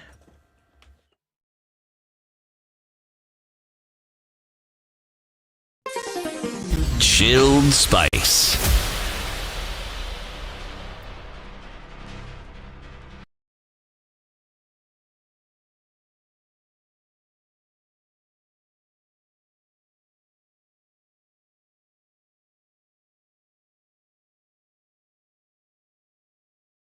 So the dilemma continues. Now, still in the Constitution, Article 193 of the Constitution talks about qualification for election as member of a county assembly. Clause 2 talks about disqualification of being elected as a member of a county assembly. So a person is disqualified from being elected a member of a county assembly if that person is a state officer, or other public officer other than a member of the county assembly. Translate? State officer other than a member of the county assembly. State officer or public officer other than a member of a county assembly. That means that Natembea cannot become MC, cannot vie for MCA, right? Unless he resigns. Also, MP cannot. Could he then... Could it basically is telling us that whatever has been applied in this qualification and disqualification for member of parliament has been copy-pasted into this one. For the member of the county assembly. Member of the county assembly. Now, could he then have left his position as a state officer? Or rather, could he have maintained his position as a state officer and then continued to run for governor as he's doing now? No. He had to leave, had to vacate office. Right. Because of the fact that he is a state officer. Right. Okay. Is conflict of interest an issue here? Asking for the resignation from these positions, that you would then be dabbling in other things apart from the job that you currently have and the job that then you would essentially be going to do. Maybe that's another thing that plays here. But I see this, it's checkered with a lot of ambiguity, because I would really like to understand the reasoning behind this, that there must be something beyond look. I think Julius gets it. Julius says the interests of the people of county government are governed and represented separately from national government. So you see, we have two levels of government, right? If you want to move from one to the next, you must relinquish one position. Yes. Whether you're moving from county to national assembly or from national assembly to county assembly. Right. Because you're dealing with two totally different kinds of government, as it were. Two levels of government. The county, the national. It's separated, CT. Why? Because. And remember, this is with regards to the assemblies. I understand what is being said. My issue is this. You have elected leaders. County government. In which country? Kenya. Member of parliament where? Kenya. They are all elected. Yeah. Now, we aren't even arguing and debating the issue of state officers, public. We're not debating that. That has long been the norm. We've accepted it. Parliament, an MP stops being an MP when Parliament is dissolved. We've gotten it. That was then. We've gotten it. Nowadays, yes. Parliament runs its own calendar. Yes. It's not dissolved. Yes. So now, let me repeat my issue. Everything we're discussing here seems to give Parliament a favoured position. That really is what I'm saying. Why? How so? At what point are they required to actually resign? Who? Members of Parliament. Parliament. If they are seeking a position in the county assembly. And the law says so. Yes. Read it so that I understand it. If you are an MP, I've even shared it with you. You can read from your own device. I want to listen to your device. Leaving to my own devices. Okay. A person is disqualified from being elected a member of a county assembly if the person is a state officer or other public officer other than a member of a county assembly. Of the county assembly. That is important. So what you're saying is there's really no bias. No bias. The same treatment that has been given to an MCR seeking a position in National Assembly or Senate same is being given to National Senator, Assembly individual wanting to seek a position in the county. Right, so essentially you're saying, if you want to come to our house, right, you must give up your rent there. And it goes across board. If we want to come to your house, the same thing needs to happen. Whether you're moving then from the county assembly to Parliament or from Parliament to the county assembly. Yes. So it's nothing like a step down or a step up. And I think that's what many people are looking at. That, okay, so you want to take a step up and that this is hallowed ground. But essentially we're saying, no. You're moving between two different assemblies, two different levels of government. If you want to come to our house, you leave your position. Okay. If you want to go to your house, you leave your position. Logic. Yes. Yeah. Which is more likely to happen? Thank you. What's the likelihood of an MP wanting to be an MCA? It's not of going to Osoro happen. Going back to seek a position as an It's MCA? rare that it will happen. Even you can ask yourself right now, how many MPs are looking for an MCA position in this coming election? No, when have you ever heard? Or when we ever hear that such a thing I is happening. honestly wish that they were actually doing that. Some of these very good members of the National Assembly who don't even get time to speak because this house is crowded. But then they would be able to engage at the county level. That they actually were seeking to go back to the county assembly and serve in the county assembly. Devolution would be streamlined. I would agree with you. But, you know, look, on the face of it, it's seen as a demotion. Because of how we have perceived this position. So, yes. Whereas that position is actually the most important position. It is by far the most important. the most important. You're talking about Member direct of engagement Parliament with the people. want him to be governor again, you resign. I'm asking the question. Member of Parliament wanted to be governor. Yeah. I did not get to that point of qualify as governor, but if those two have applied. You see, I'm talking about the separation of governments here. Yes. Okay? The MCR bit. I think it applies the same way we talk about if you want to join. You see, we are moving from assembly to executive. Yes. If you're moving from assembly to executive, if you are an MP today, say, name an MP, one of those very popular MPs, Charles Jaguar Kanyi, very popular MP, wants to be the president of Kenya. He does not have to resign. He doesn't have to resign. Can remain MP. All right. If he wants to be governor of Nairobi, does he have to resign? Sakaja does not have to resign. Sakaja is a sitting member of parliament. He is. And he wants to be governor. He doesn't have to resign. Takes us back to that question. Logic behind it. The reasoning behind it is extremely important here. The logic flows. Then you get to the point you wonder, so now where are we going with this? Okay. Surely, okay. Suddenly. You understand my dilemma? I can see it. I don't understand it. All right. Let me try and make you understand it. All right? Yes.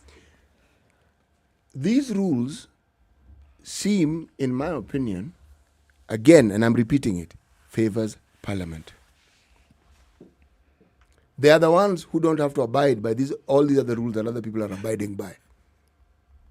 Why? Because you're assuming that a member of Parliament will only now be seeking to either be governor or president. It is rare that you will find a member of Parliament who is seeking an MCA seat. I've even expanded my thinking into maybe the person he's a member of Parliament, he wants to be permanent secretary. Will he have to resign from his position? Yes. He will, CT. That one he has to. Of course he does. Okay. So now, can't you see how confusing it actually gets? But when it comes to the executive... But yeah, I think here is where we apply that logic. Okay? You continue. Let me look for qualification to be... Yes. What I'm saying is this. Sometimes some of these processes that we follow, okay, when they're stated and there isn't adequate interpretation, they cause confusion. Indeed. And that's why you've heard me say on more than one occasion that whenever a matter goes to court, I am happy. I'm happy because clarity is going to be provided. A thought process that is based on the law will be made available. So one can at least read and say, this is how this thing ought to be looked at. Indeed. If it's appealed, even better. Because now we'll have a larger group of people looking at the same issue and distilling it for us and giving us their collective thoughts on this particular subject. So my understanding and the understanding of those who are following that case with regards to the law and our constitution becomes greater. So in that regard, it's a good thing. So this one, because it's in court, it's a good thing. I'd like to see how they are going to continue interpreting this matter. And even as you're doing this, even as we're having this engagement right now, the things that we are discussing, we're not the only ones. Those who are affected by this, of course, as you would expect, are also asking the questions. We've seen a hold on to this until we're able to make a clarification with the relevant bodies. So there's also confusion, or at the very least, the beginnings of dissent in those camps, because they're asking, why do we actually have to do this? This is the question that's coming up from amongst themselves. Yes. Why must we resign in order to get to another position? So the question is not just coming from, these pockets. It's coming from those who are directly involved. And it's about translation. Translate this to us. And I have a feeling that if it is explained, Eric, you've got? They would understand. I've got the Article 180. 2 of the Constitution. To be eligible for election as county governor, a person must be eligible for election as a member of the county assembly. What? To be eligible for election as a governor, a person must be eligible for election as a member of the county assembly. Basically what you're saying, the eligibility criteria It's the same. is the same. If you are suitable to hold office as a member of a county assembly, then you also qualify to vie and be elected as a member of As a governor. As a Yes. governor. Okay? And we have seen for you to be MCR, you cannot be MP.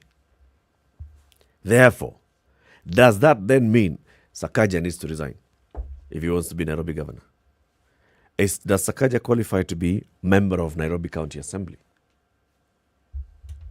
You muddied the waters thoroughly. Because the qualifications for governor and MCA are the same, right? So if you do not have the qualifications to be an MCA, you cannot be a governor. Here you are as a member of parliament. You are a member of parliament and you want to be governor. Shouldn't you then have those qualifications of an MCA? Because that is what they're saying. To be the county boss, you and the person who wants to be an MCA fall within the same lines of requirement. So as an MP, should you not have to have these lines of requirements of an MCA? Uh-huh.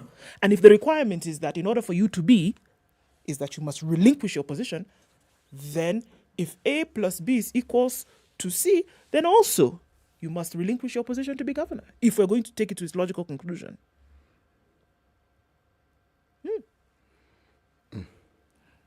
Waters completely Muddied. What color were these waters from the stream? You know, it's important. I think to know the why is extremely important. I think this is what the clamor is at the moment. People are asking for clarification. Folks who are in the thick of it right now, who should have resigned by today, February 9th, are saying, hold on a minute.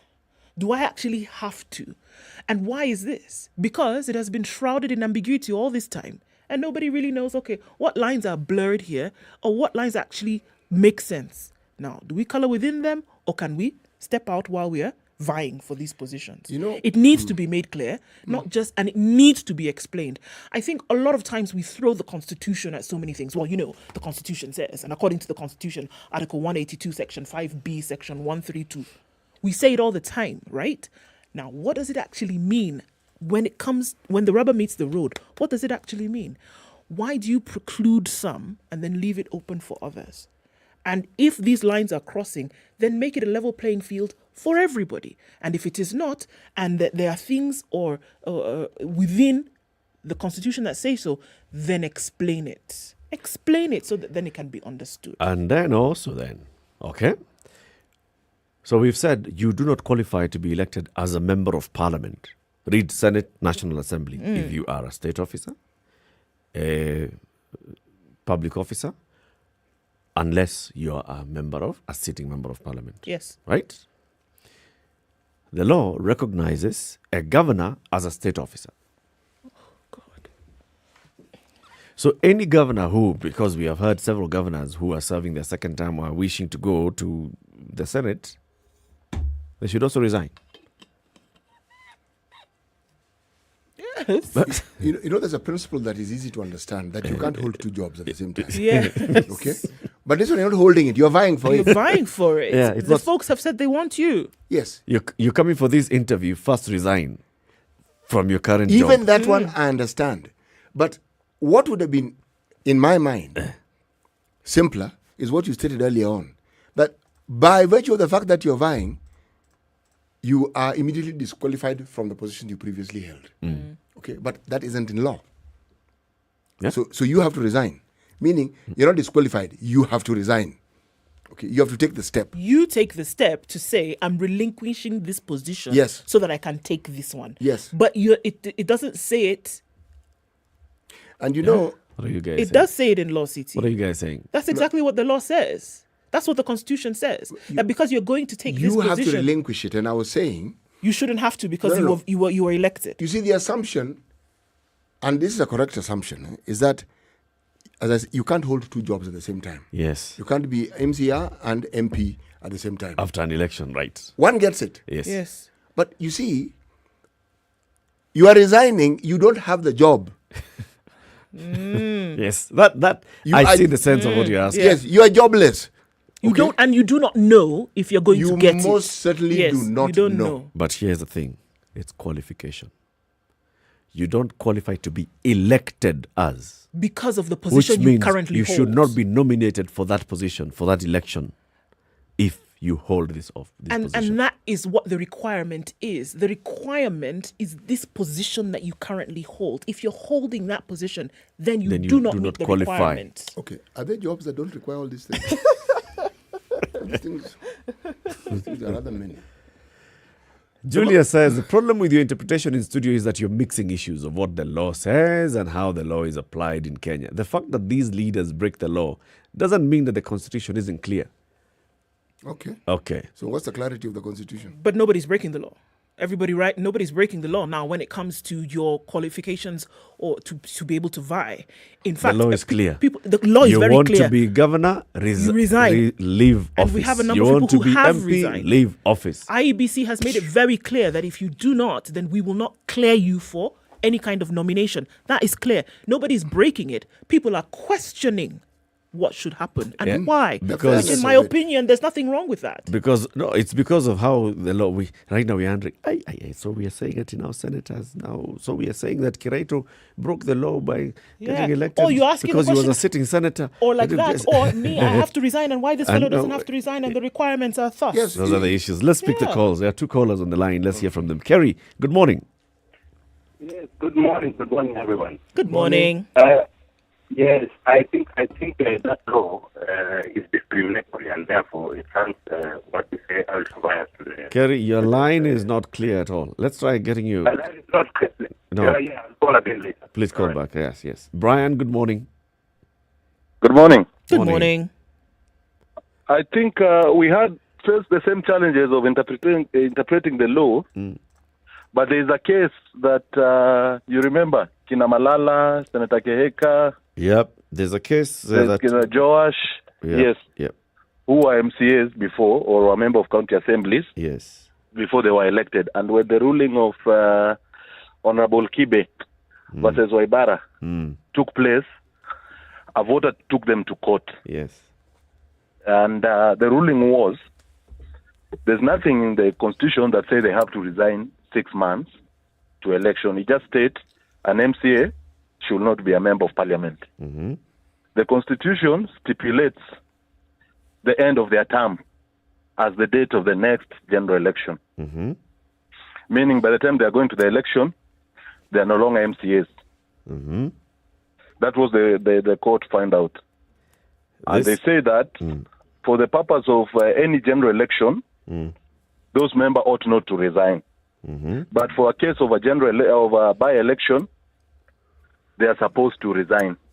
So the question is, at what time are they supposed to resign? Because what people are arguing is they are supposed to resign 6 months to election. But that section people are quoting does not say you resign 6 months to election.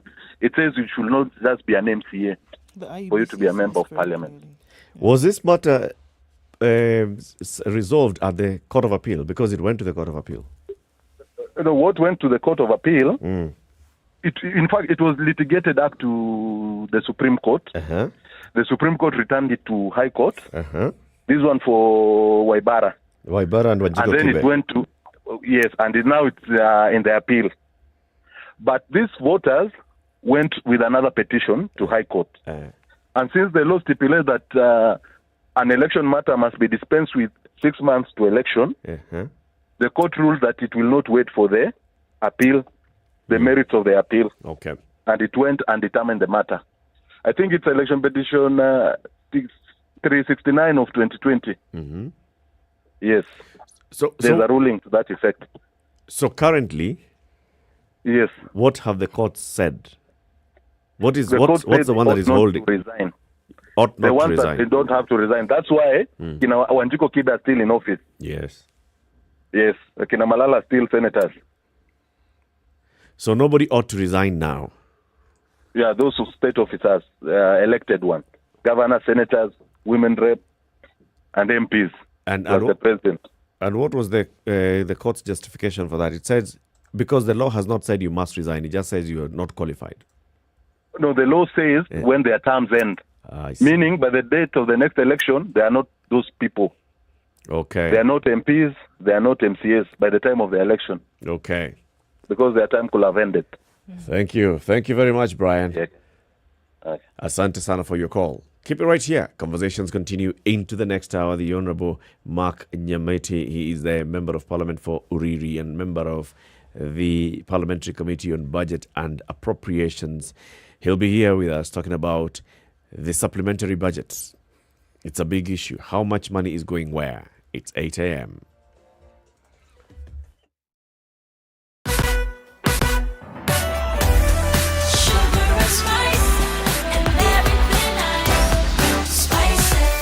Spice up your life. The latest news from around the world. 94.4 Spice FM. This is news without Dennis Massetti. Lawmakers are threatening to reject the supplementary budget over a delay by Treasury to disburse 4.9 billion shillings towards the National Government Constituency Development Fund. The MPs further threatened to shoot down any government business before the floor of the House until the remaining part of the 41.7 billion shillings allocated to the constituencies for the current financial year is factored in the supplementary budget. The chairman of the Constituency Development Fund, Ofula Munyenye, had questioned the delay by Treasury in disbursing the balance of 4.9 billion shillings of the Constituency Development Fund allocation, accusing the government of prioritizing its development projects at the expense of CDF. In retaliation, the MPs threatened to paralyze debate on the 126 billion shilling supplementary budget. Others threatened to derail government business on the floor of the House.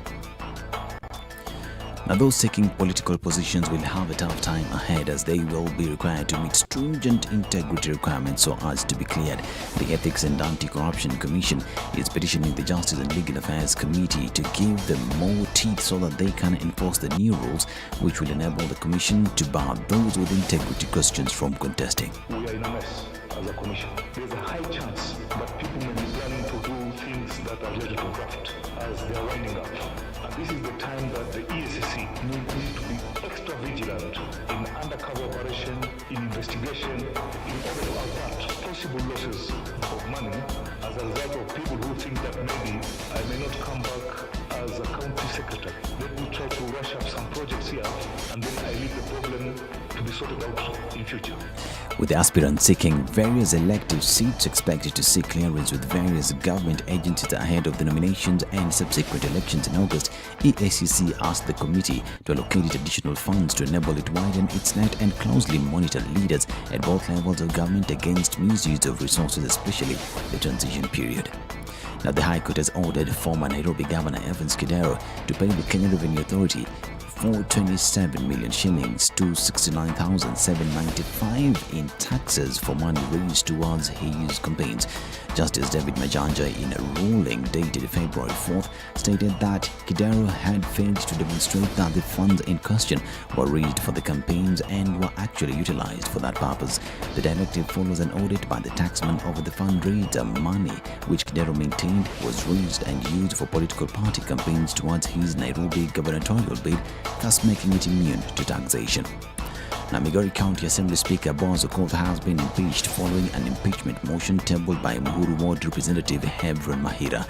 In the accusations, Mahira cited mismanagement of the County Assembly, abuse of office and misconduct as the major grounds for removal of the Speaker. After debate on the floor of the House for over 2 hours, 42 MCAs out of the 46 MCAs who attended the sitting presided over by North Kanyamkago MCA George Omamba voted for the impeachment motion. 2 opposed the motion while 2 abstained. The Mombasa County government has suspended a new traffic system introduced a week ago after the system failed to work. The government had introduced the new traffic rules on February 1st that saw most of the major roads turned into one-way routes. The rules were aimed at easing traffic and reducing travel times for motorists. According to Mombasa County Infrastructure Minister Taufik Balala, the new system has been suspended due to complaints from citizens and various stakeholders. Now, a 35-year-old man is currently in police custody for sodomizing his 12-year-old son in Kibwezi, Makueni County. The suspect, identified as Benjamin Kavindu Mwania, is said to have committed the gruesome act over the weekend. According to police reports, Mwania was arrested at Miageni Police Shopping Center after the victim reported him to police officers stationed at Ulinzi Police Post. After defining the minor, Mwania is said to have ordered him to take a shower immediately while warning him not to disclose the incident to anyone. The victim would, however, soon after open up to his mother, who was away when the incident occurred.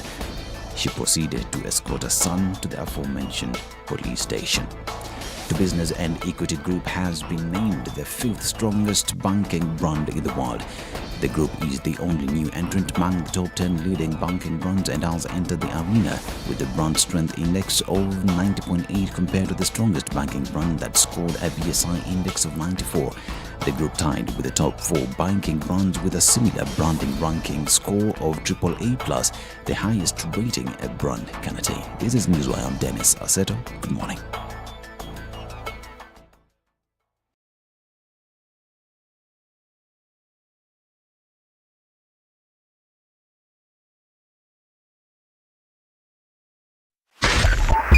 .5 Spice FM, Kisumu. Okay, there's traffic on Langata Road this morning, and we're looking at Jogo Road in and outbound traffic all the way from Hamza out then towards the roundabout. Also, we're looking at Uhuru Highway quite packed. There's action coming from Aerodrome as well as Ngong Road and Kenyatta Avenue. In the other direction, Haile Selassie also getting a hit there as well. Muranga Road, and then coming off Limuru Road into the city. Wangari Maathai Road is also quite packed this morning. The Thika Superhighway, my goodness. So much traffic here this morning, way past the Outer Ring Junction. Also on Kiambu Road, also it's doing its thing. Hopefully we can get out of this without too much of a scratch. What's going on in your neck of the woods? Let us know. SpiceFM KE on Twitter, text 40127.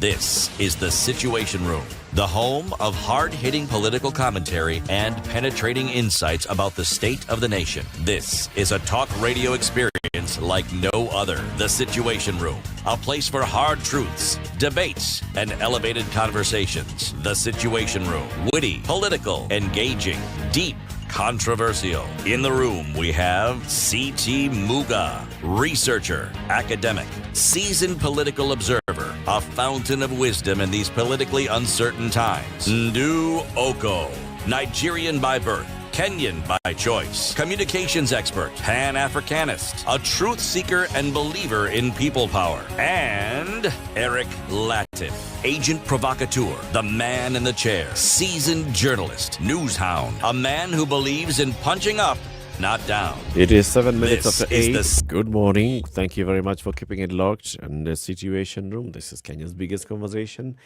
We're live on Spice FM. We are now live on KTN Home for an hour. And we are still live streaming the show on YouTube and Facebook. And CT has the proverb. Mpigambizi sharti azame. Mpigambizi sharti azame. A diver must sink. It's the same thing as mtaka cha mvunguni. Sharti ainame. Sharti ainame. Yes. Ukiyavulia sharti uyaoge. Yes, and of course the larger meaning, if you want an interpretation, a risk taker at some point or the other must take the risk. Yes, and can fail. So you take the risk in order to succeed. But that is not always the case. A risk taker?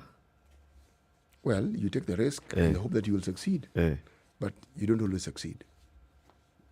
So you take the risk, you dive. Yes. And see if you'll come up. How is that a translation of that proverb? Kuzama simply means you sink. But sink also not means... drown. Yes, sink could also mean that you come a cropper. But not drown. Nope. But again... To must, it's basically to immerse. To dive, you must immerse yourself in the water. Yes. And in the process of immersion, there are always inherent complications. You could go and go. You could go and continue. And not come up. There's always that. Okay. We have invited the MP for Uriri constituency, and he's not here yet, but we want to talk about the supplementary budget that is presently before Parliament. It has several line items on what the National Treasury is asking 126.3 billion shillings extra, addition to the money that they had gotten approval for as this year's national budget to spend. The National Treasury, for example, has asked to spend an extra 14.9 billion shillings for vaccines. They want to spend an extra 15.1 billion shillings for defense, and they justify this by saying it is securing the elections. They want to spend some 26.6 billion shillings extra to shore up Kenya Airways, 8.8 billion shillings extra for the IEBC to conduct elections. To support the CBC rollout program, some 6.9 billion shillings. To support universities that are cash-strapped, some 8.5 billion shillings that goes to them. Infrastructure gets some 7.3 billion shillings. The fuel subsidy will get a kitty of some extra 24.7 billion shillings, and this is to cushion people buying petroleum at the pump. Drought mitigation gets some 2 billion shillings. There's some other one or two issues here. For example, State House gets an extra 1.1 billion shillings city. It is a series of things. Yeah. There's 1 billion. 1 billion, that's what stands out. Undisclosed. Then, purchase of vehicles, 290. That's million. Yeah. Travel and accommodation, 205 million. Purchase of machinery, 41 million. Fuel, 25 million. Vehicle maintenance, 20 million. This is quite some money. Oh, it's a great deal of money. It is a great deal of money. If 1 shilling can actually purchase something, surely what do you think a million can do? And there's, of course, KQ bailout that we've just talked about. Now we've heard from the news that Dennis Aseto just read is that MPs have not received the disbursement of the national government CDF for a couple of months. And they've said, Treasury, you've come. You're asking us for permission to dip your hands in the kitty. And you've not given us CDF. So now, can we talk? We are not going to pass this supplementary budget until we discuss CDF. This isn't a new dance. We see that every time there's a supplementary budget. This isn't a new dance at all. Every time. And it's always the bargaining point. Yes. So you guys just pass it, then we'll release the money. We'll see what we can do. Which, in very many ways, people have said this is one way of compromising members of parliament from playing their true role of oversight and asking the very many questions. Why, item per item, why do we need to spend 126 billion shillings more from what you told us that you wanted to spend 3.6 trillion shillings and we allowed you to spend 3.6 trillion shillings? Why come back for more? 3.6 trillion is not enough. You want 126 billion more. Why? But can't you see the sense in that? That you can understand now. So essentially what's happening is that you're dangling the proverbial carrot, in front of these folks then who are responsible for this oversight. And because they're very interested because we know what CDF does beyond paying the bills. What it does is that it puts power in the hands of those who control it, right? Yeah. And it gives you the kind of influence that you would over your particular area. So without that, you then are almost rendered, the Samson without the hair kind of situation. Yes. Right? Yes. So if this is a thing that is going to guarantee your political expediency in that particular area, and then you don't have it, and here we are on this other side asking you to please pass this supplementary budget, what do you think is going to happen? That this whole issue of oversight would essentially be tossed out the window, and that folks are interested in getting what they ought to get for their constituencies at that level, and then they will say, okay, well, let's just pass this thing without asking the pertinent questions, like the one that I have right now. 2 billion shillings is what has been given for drought mitigation.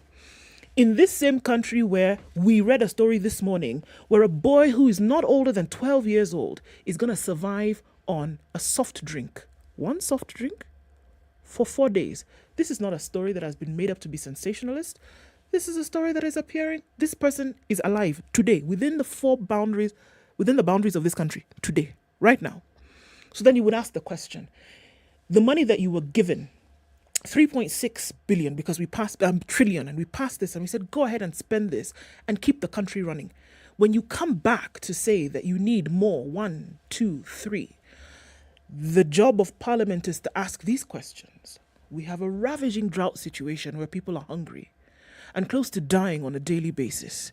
We have a new education system, which we unfortunately are not able to run. It's kind of walking on stilts. We're not able to run it properly because the fuel for it essentially is funding. We have a health system, UHC, which was launched just yesterday, and you're saying that, a lot more in terms of infrastructure. And again, the bloodline of this particular project needs help. NHIF needs help, which is the vehicle that is going to deliver UHC. It needs help. So these are the questions then that Parliament would ask. So without this carrot dangling, the hope and the assumption is that these questions would be asked. But if that is the carrot overhead, do you see any of these questions being asked today? When the budget was presented in June last year, this same discussion that we're having, we had.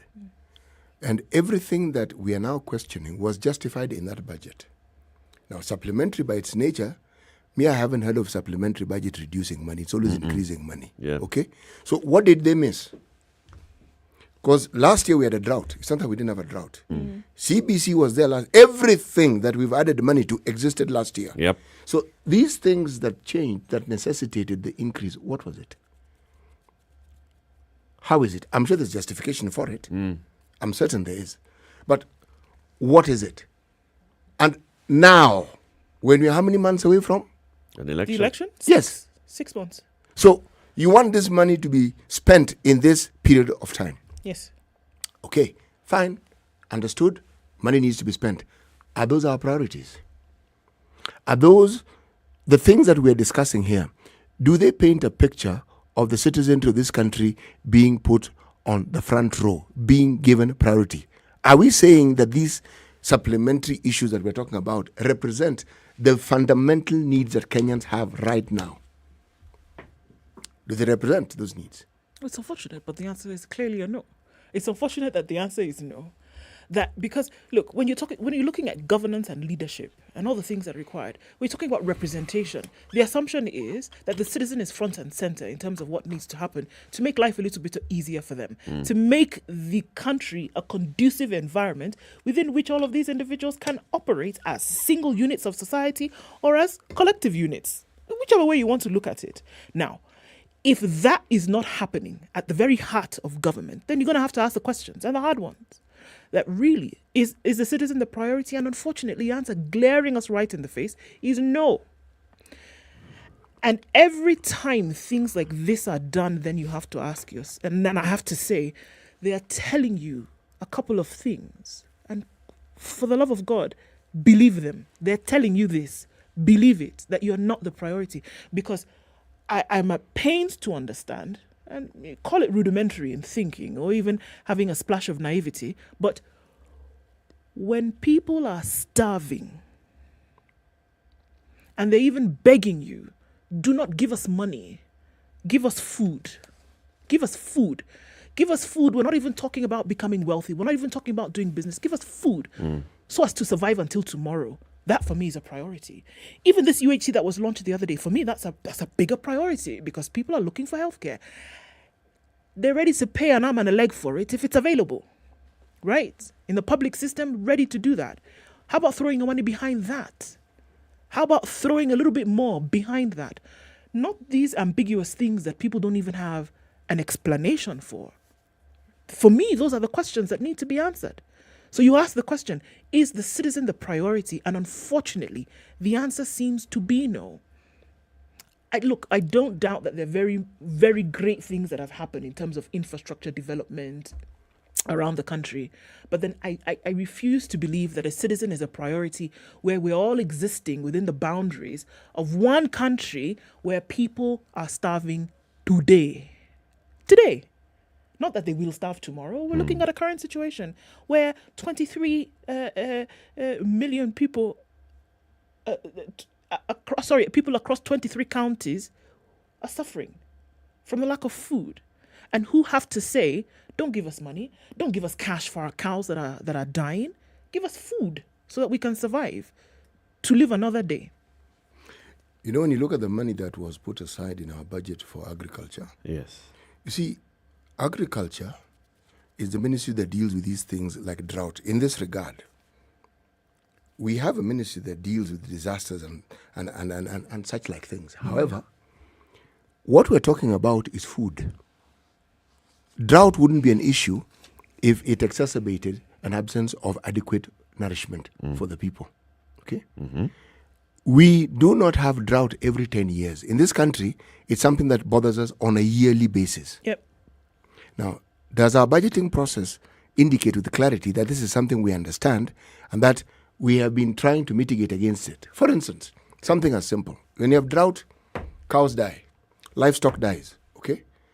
How many feeding centers has the government over in the last so many years put up in areas that border places where we know people focus on keeping livestock, so that when you have such a problem, there's a place where you know the cattle can be herded to long before the disaster strikes, where they can be safe and they can be fed. And so these very people who rely on livestock for livelihood do not suffer the losses that they suffer. Year in, year out, do you hear of this? The answer is you do not hear. You don't. This. No. So when you talk about priority, and then we look at the allocation that was given for food security. You see, food security, for you to have that discussion, it means it isn't guaranteed. So you have to plan so that it is available. So these plans so that we do not have food insecurity, which is really what now the drought that we're talking about has exacerbated. What is it that we've done? It cannot be, it honestly cannot be, that we have these huge budgets for infrastructure development. We have this huge budget to the military. We have this huge budget for whatever else that we have huge budgets for. And yet, the fundamentals of ensuring that every citizen in this country enjoys the basics that the Constitution guarantees them. As of right.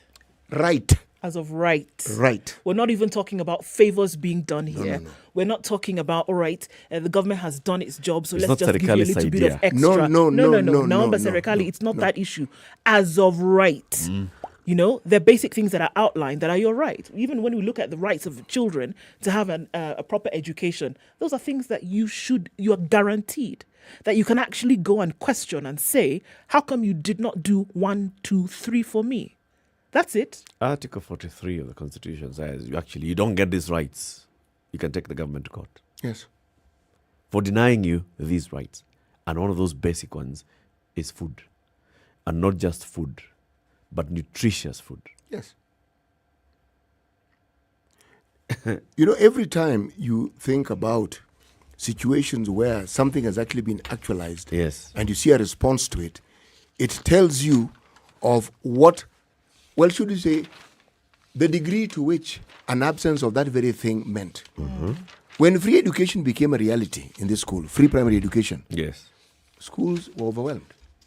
You know, and you've asked that question before, CT, which is, in the budget-making process, which for the next financial year, it started last year, around September. Ministries, state and non-state state agencies, all discussing around what budget, what do we need to do? All these players, yes. What programs do we need to do? And then all those are presented to the National Treasury.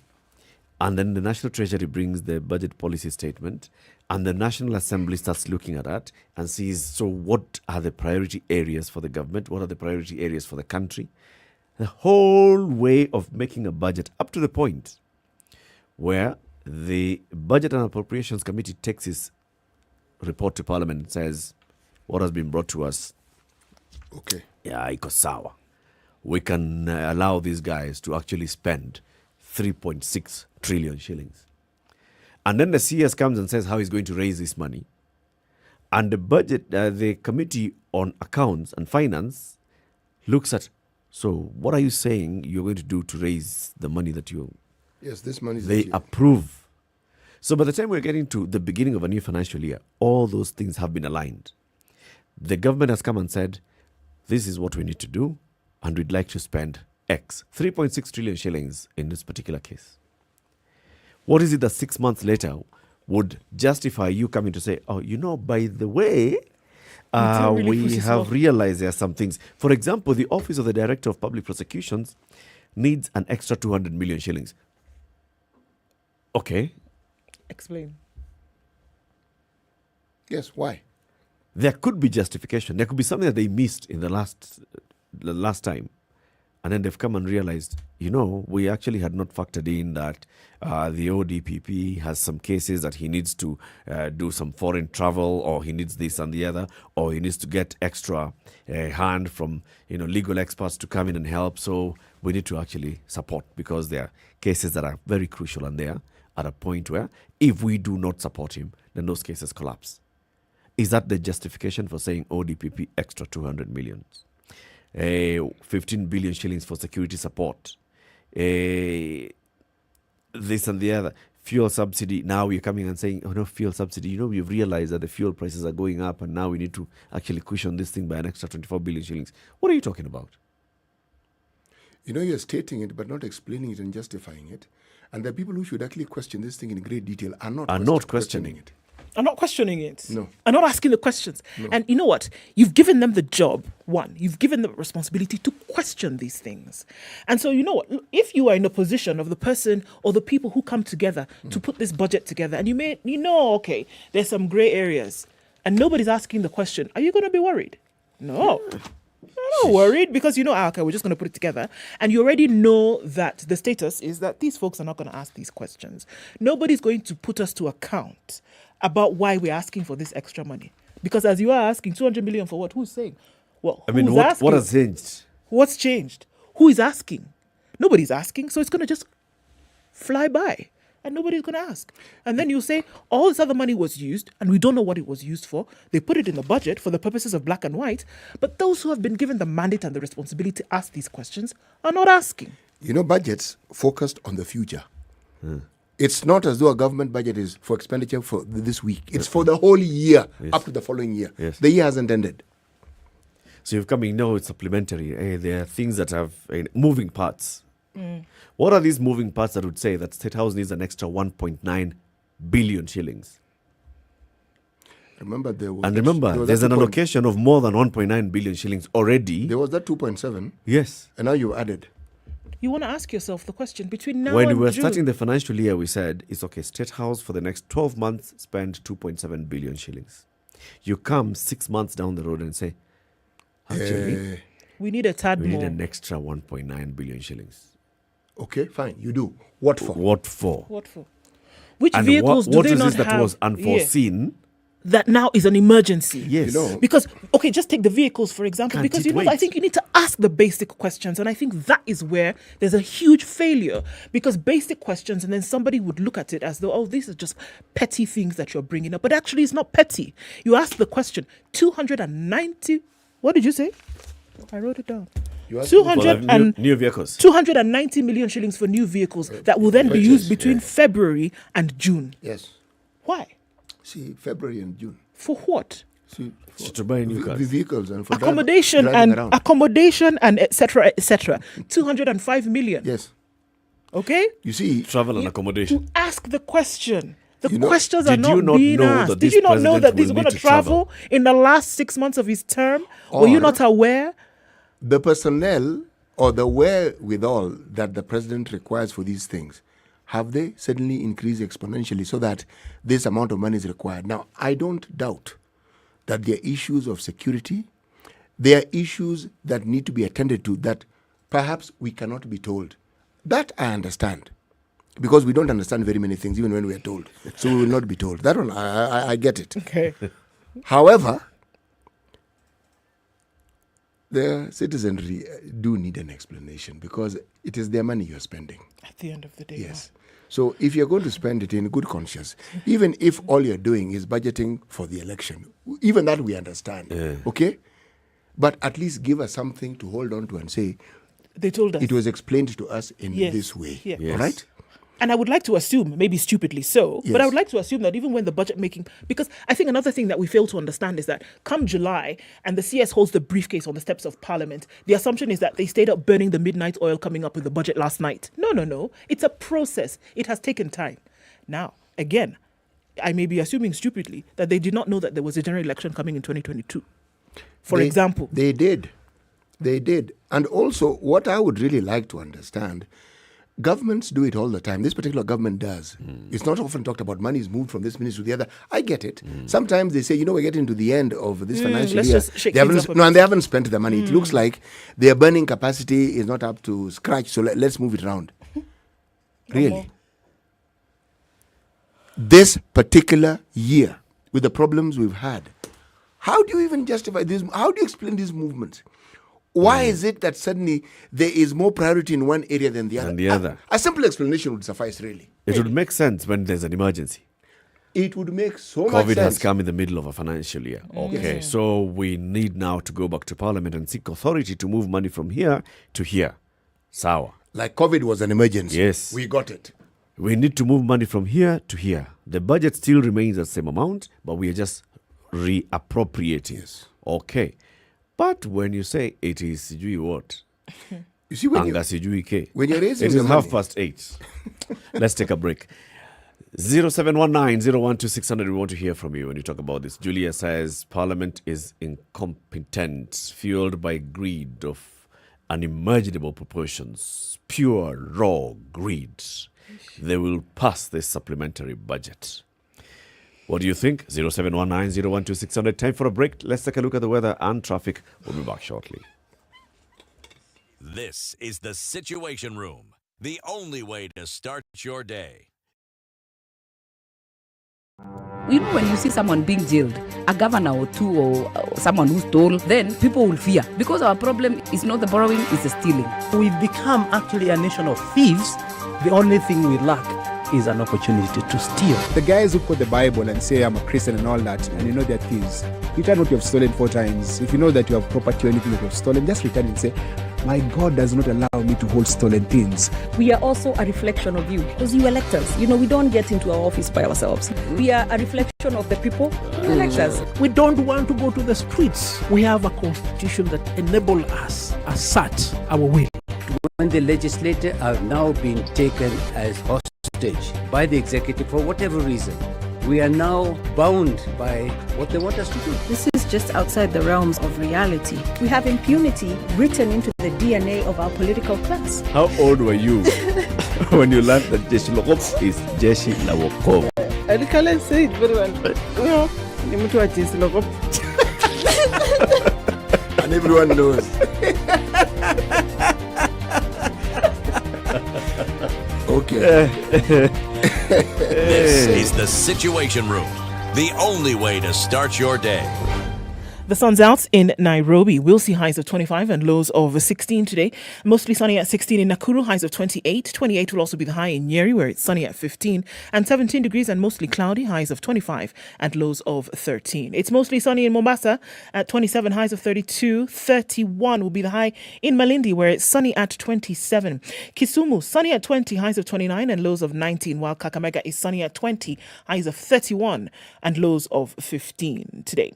Rain showers continue in Kampala. Heavy thunderstorms subsided just a bit. Highs of 28 and lows of 20. And it's cloudy in Dar es Salaam at 27. Highs of 32, and lows of 26. It's sunny at 19 in Johannesburg. Highs of 26 and lows of 15. While Lagos is mostly clear at 26. It'll go to highs of 35 today and lows of 24. Partly sunny conditions in Kinshasa at 24. Highs of 33 and lows of 23.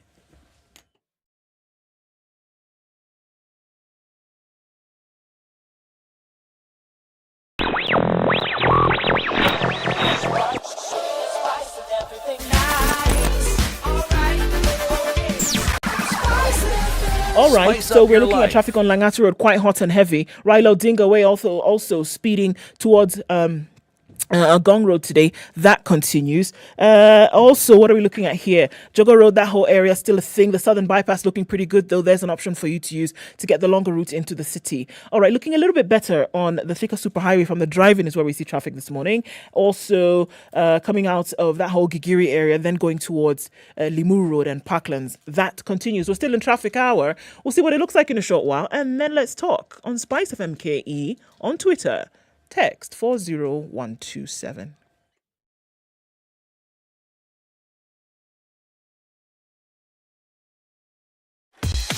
Welcome to Spice FM, the best exclusive radio station bringing you the best mix of the best music ever. Mature, intelligent talk every morning. Spice up yourself.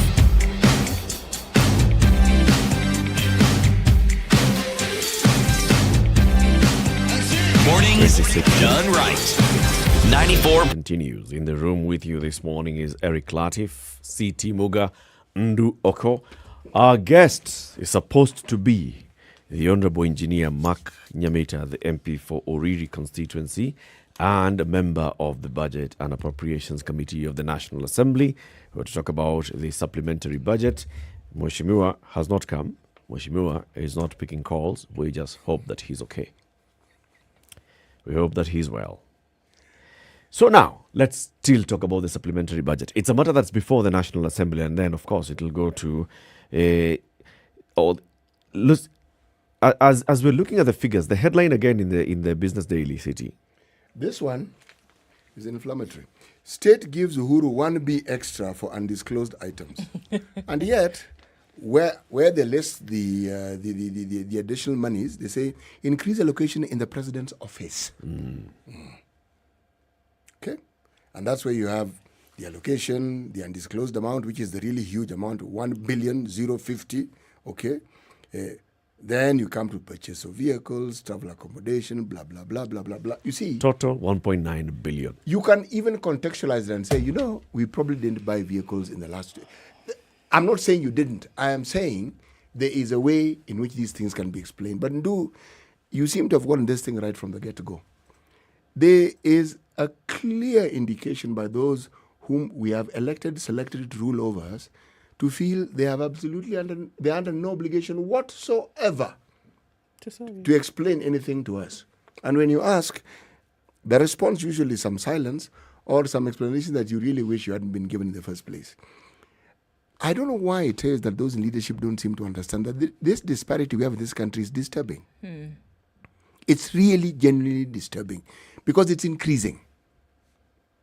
And it's increasing, and what makes it worse is you have a situation where we don't seem to stop spending, and you're asking, okay, wait.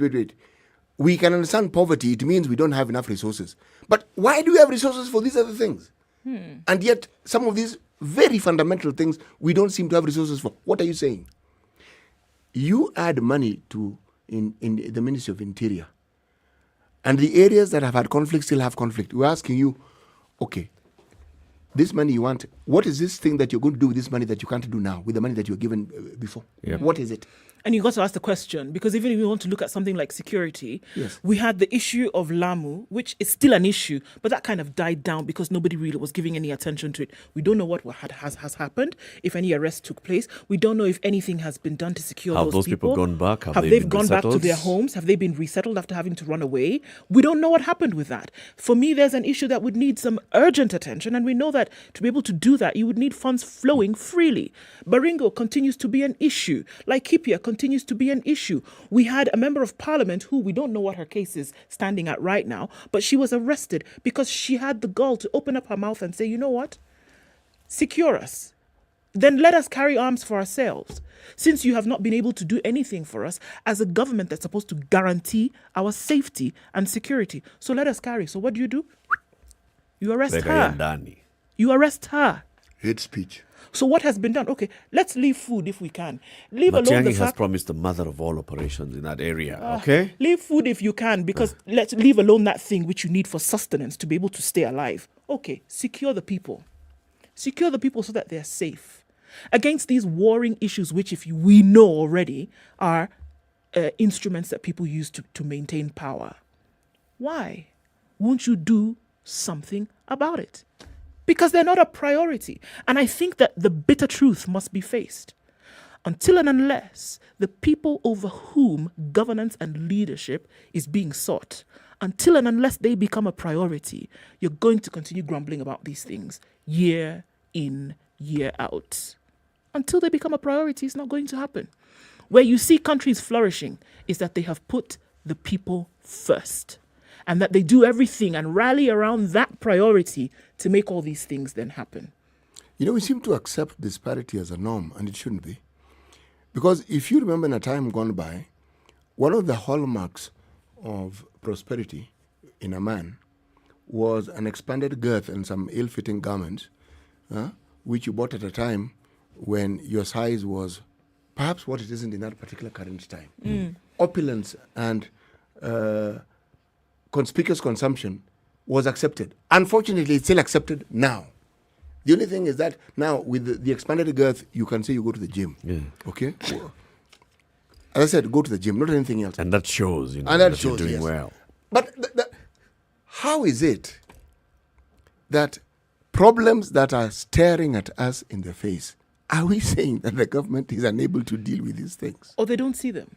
Our priority areas, let's list them. So you've talked about all those counties, more than half of the counties in Kenya. Yes.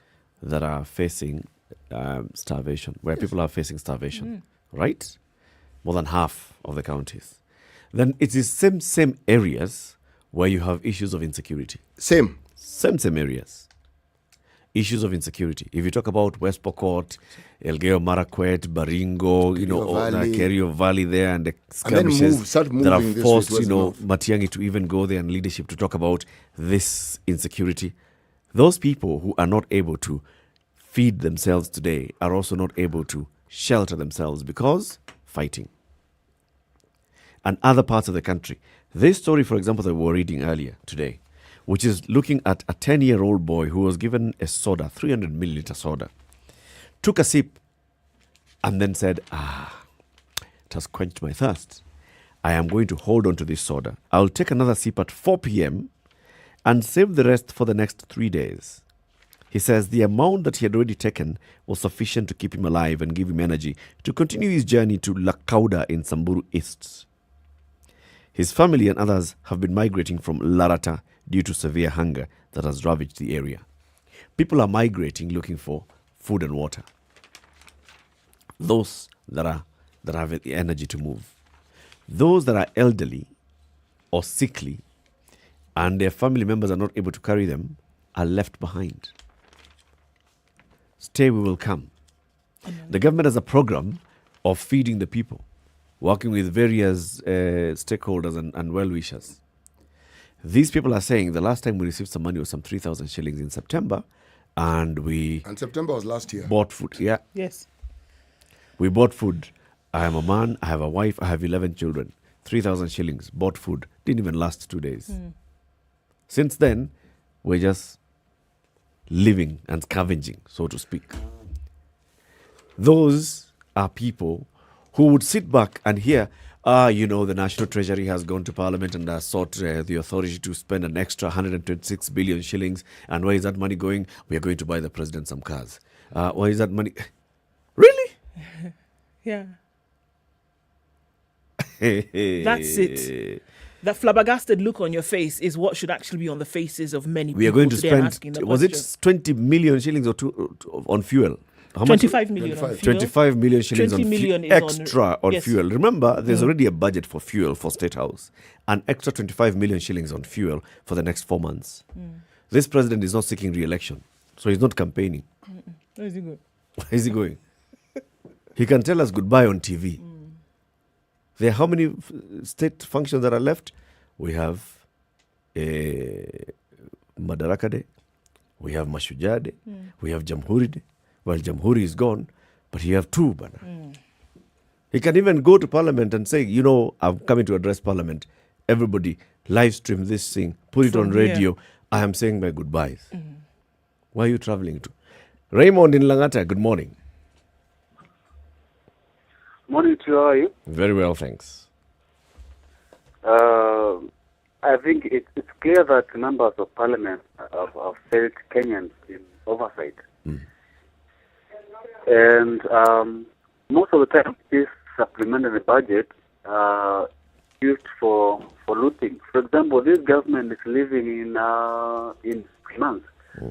So why does the government need 200 million for buying cars? What for? And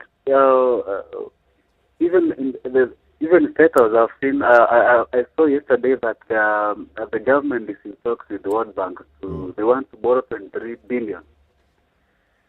And it's clear there's a lot of wastage of funds. And when the next government comes, it seems that they need to spend because there's a lot of wastage of money. And the next government should audit all ministries, and especially the status budget, the ministers of security, the minister of defense, because this is where they use to loot people's money, and it's very sad that members of parliament have failed Kenyans in oversight. It's very sad. That's true. Thank you, Raymond. What do you feel? 0719-012-600. That's 0719-012-600. Do you think that the government is actually putting the money in the right priority areas? 126 billion shillings before Parliament now for approval as supplementary budget, supplementary of the 3.6 trillion shillings budget that was approved by Parliament. Remember, even that 3.6 trillion shillings was moved up. It was initially 3.1 trillion. It went to 3.6 trillion shillings. There's what we need to repay back in terms of the amount of money that we owe, that's whose payments are due. And then there's what we are spending. There's hunger. There's insecurity. There's an election, yes. But which one is a priority? 7.3 billion shillings extra going to infrastructure. Look, you have to ask it. Kazim Tani, 3.5 billion shillings extra. You could say that this is a subsidy that the president was talking about, economic stimulus. That'll go in, because when you have Kazim Tani, you're putting youth into some gainful employment and gainful engagement. And then this is like some sort of a cash transfer program that helps these families that where these youth are coming from. But are these the priority areas all along? Alan in Nairobi, good morning. Good morning. Morning, Alan. Yeah, I wanted just to make a quick point. Yes. I have not looked at those numbers, and I was hoping that the MP coming there would help to shed light. You know what happens with the supplementary budget? Yeah. Alan, are we on speakerphone? Something not right with the line. Okay. Just call back. 0719-012-600. That's the number to call. 0719-012-600. Are we having the right priorities as a country? And look, just from the assumption is that Parliament is actually going to pass this supplementary budget, and that the questions will not be asked, and the due diligence then, unfortunately, will not be done. And then we're just going to go into another 6 months of spending. And, those who are currently suffering will continue suffering. The places that need urgent attention in terms of funds and then building up of infrastructure, for example, will go on like that until somebody else comes to pick up the remaining pieces. That is the assumption. And we move that on. This thing is going to go through and we move on. Nobody's going to ask questions. Yep. The job of oversight will not be done. Someone on the line. Brian in Nakuru. Good morning. Morning, guys. Good morning. Yeah, it's a good conversation we're having today about the finances. Yeah, currently, this year, 2022, I'm running for MCA Nakuru Eastward. And we've been having issues about this fund. We have money is removed. We are told that this is going to for youth development, this is going for this and that. Like now, I've heard you saying they want an extra 25 million for fueling cars. Yeah, that 25 million can be used instead of fueling cars. Can it be used to upgrade our polytechnics here around here? And get the biggest issue comes is not about the budget or how the money is being removed. The issue is, as we can get here, you played before the show. The leaders we elect reflect us. So we put bad leadership into change. Like this Jubilee government, the first time it went into office, it never had an agenda, it never had a point, it never had anything. We are putting it there because of circumstances, and we wanted to save some few brothers not going to hell. And when they entered there, they never had any idea. They were shocked, they were perturbed. Now, and the people who we elected, including our local leaders down here, the NCS and the MPs, since we were seeing Turnout and Turnout Fresh and Bandwagon, it was just a reason. We choose just anyone. Please, people who used to sell changa in the streets to go and lead us. How do you expect a changa person to go there and bring a legislator? So it's all about better choice of leaders next time. Thank you very much, Brian. Let's hear from Chris in Migori. Good morning. Yes, morning. Morning, Chris. Habari yenu asubuhi. Tuko salama kabisa. So, what I've just concluded this government is one, there is misplaced priorities.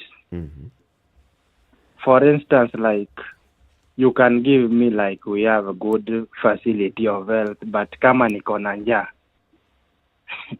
I'll take the drugs, but I don't have something to eat. So like I'm killing myself, I'm not helping myself.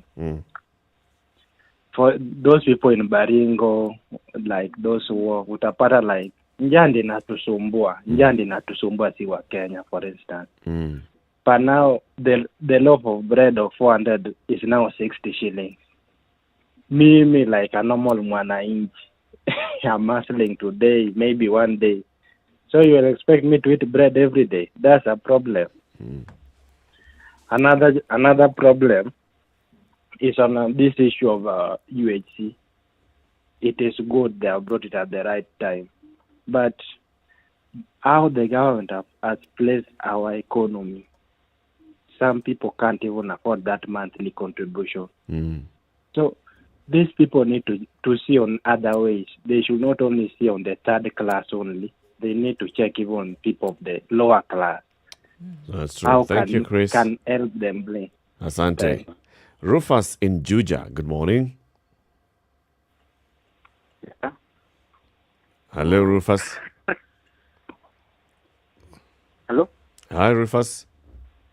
I think any sensible government, Yes. the first priority is to save a life. And that is food insecurity. Food security, I mean. The other one is human security, like the way, like Laikipia. So I think No, we lost you. But the points are, yes, secure people, feed people. You know, there's been this grand talk of legacies. Huh? Yes, there'll be a legacy of fantastic infrastructure. There'll be a legacy of all the things that were achieved. Tarmac roads in places where people had never seen tarmac and so forth. But you put it on a weighing scale and balance it against the suffering that people have gone through and the people who have died. When you balance these two, what will be the greater legacy? A government that let its own people die? A government that seemed to have neglected these people thoroughly? Or is it a government that has built roads? Which do you think will outweigh the other? Oh, of course. Because both are legacies. They are huge ones. And then you have those that will last forever. I keep giving the example of Ireland. At that time when they had gone through that terrible drought, terrible things were happening in that country. But then what was and as a result of that, people were starving. People were dying. You couldn't feed. So what did they do? Everything else was put on hold. And they said, let's make sure we can feed our people today. But beyond that, let's make sure that in the future, we will never have to have this problem again. So what does that do for you? It allows you then to focus on all these other things that you would want to do later. Secure your people. Make sure that they are thriving in this space that you want to govern and lead over. Then everything, you tell me, the person that's hungry today is crying. If you feed that person and they're comfortable in where they are, and feeding can be so many, you secure them, you make sure that their education, those rights that are put out in this same constitution that we're talking about, if you have taken care of those basics, do you think that they'll be disturbing you tomorrow? You know the blight that you speak of that when they become independent also, yes, they become a problem. You know the potato blight that people talk of. In Ireland, there were two phases of it. There's one which lasted a year, 1740 to 1741. Then the really big one was 1879 onwards. Unfortunately, it was a crop failure that was witnessed in Europe. If you look at it historically, a lot of the problems that then led to governments changing and what we then refer to as revolutions arose from this. Because that potato blight, 25% of the population of Ireland moved out of Ireland. 1 million people died. Now, are you telling me that how many numbers do we want to count in this country before we realize this thing is how many people need to die? How many people need to have how many? What's the threshold? What do we need to get to? What's a good enough number for you to sit up and take notice that we really actually do have a problem here? What's that number? I want to throw in a very controversial one. Yes. How do we define people in this country? That is an extremely valid question. Because clearly there are people who, if there is death, people have died. And there are parts of the country where if there is death, people have died. 15 people. Yeah. So who are people? Because we see this all the time. What you're talking about, these commissions, up to a point where our community is actually writing to the UN Secretary General and saying, you know what, please. We need up to a point where people are starting to trek and going to the local administration and saying, we need security. How many needed to get to that point before the Minister for Interior went there to address them? And when he goes there to address them, he says, you know what we're going to do? We are going to forcefully disarm people who are carrying arms here. That's the what solution. Goes away. Do you tell me that value of that person is the same as value of another Kenyan in another part of this country? No, it clearly isn't. Because when you talk about fuel subsidy, do you hear food subsidy? Because what are the staple things that Kenyans eat? Right now, with the problems we have, subsidy should go into those areas so that anybody can afford to buy that maize meal. Anybody. It doesn't matter what you earn. It's something you can easily afford. Do you hear such steps being taken? The things that people need to eat in order to be well nourished. Because it is needed, people can't afford to eat. Nope. The statistics given to us by the Kenya National Bureau of Statistics tells us people have decreased the frequency with which they eat. They have reduced the amount that they eat. And the quality. Yes. Yeah. Now, it tells you they can't afford it. So, what does a responsive government do? Spend 209 million shillings on vehicles. 90. The story today sent two double spread in the Standard, page 4 and page 5. Who will capture the elusive Mount Kenya where a third of voters live? But then it also goes ahead to look at the IEBC figures and tells us the number of registered voters per county. Okay? Isiolo, 86,000 voters. Marsabit, 164,000 voters. Wajir, 196,000 voters. West Pokot, 214,000 voters. You know, then, if you look at the other places, 660,000 voters. Coast, 321 in Kwale. Kilifi, 590. Taita Taveta, 180. Lamu, 79,000. Where are people's lives more valued? Is where the attention will be paid. Where are people's lives more valued? You look at that and look at the attention that is given to the areas that have more voters. Look at the attention that's given to the areas that don't have voters. These places where you're talking about less than 150,000 voters per county. And these are vast counties. Those ones that you've called. Those are the ones we are talking about. Turkana, where they Marsabit, Mandera, Garissa, Wajir, Kilifi, Tana River, Lamu, Samburu, Kitui, Isiolo, Laikipia, Baringo. Maybe a few of them that have some numbers, but you'll find that they fall into the same areas that you've just mentioned. Do you now It's understand? a huge area. Yes. The number of registered voters is about 150,000. It's 2 minutes to 9. Let's take a break from KTN Home. Thank you very much for tuning in. The conversations continue on Spice FM. A very good morning to you. This is the Situation Room, the only way to start your day. Well, the conversation continues into the next hour on Spice FM, where we're broadcasting this and every morning. And this is on 94.4 in Nairobi, 87.9 in Mombasa, 102.5 in Kisumu, 96.0 in Nakuru, 96.7 in Eldoret, Nyeri is 90.9, and Malindi is 97.7. And what we are talking about is the value of a Kenyan life. Is the value of Kenyan life in one part of the country the same as the value of a Kenyan life in another part of the country? Are they equal? Are they equal? Are they? Keep it right here for more. Good morning. It's 9 a.m.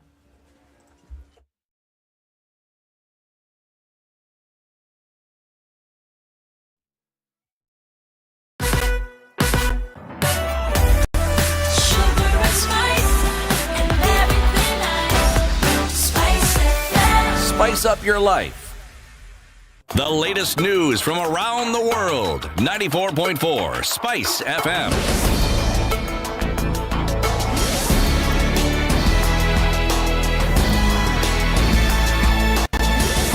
This is Newswire. Dennis Aseto.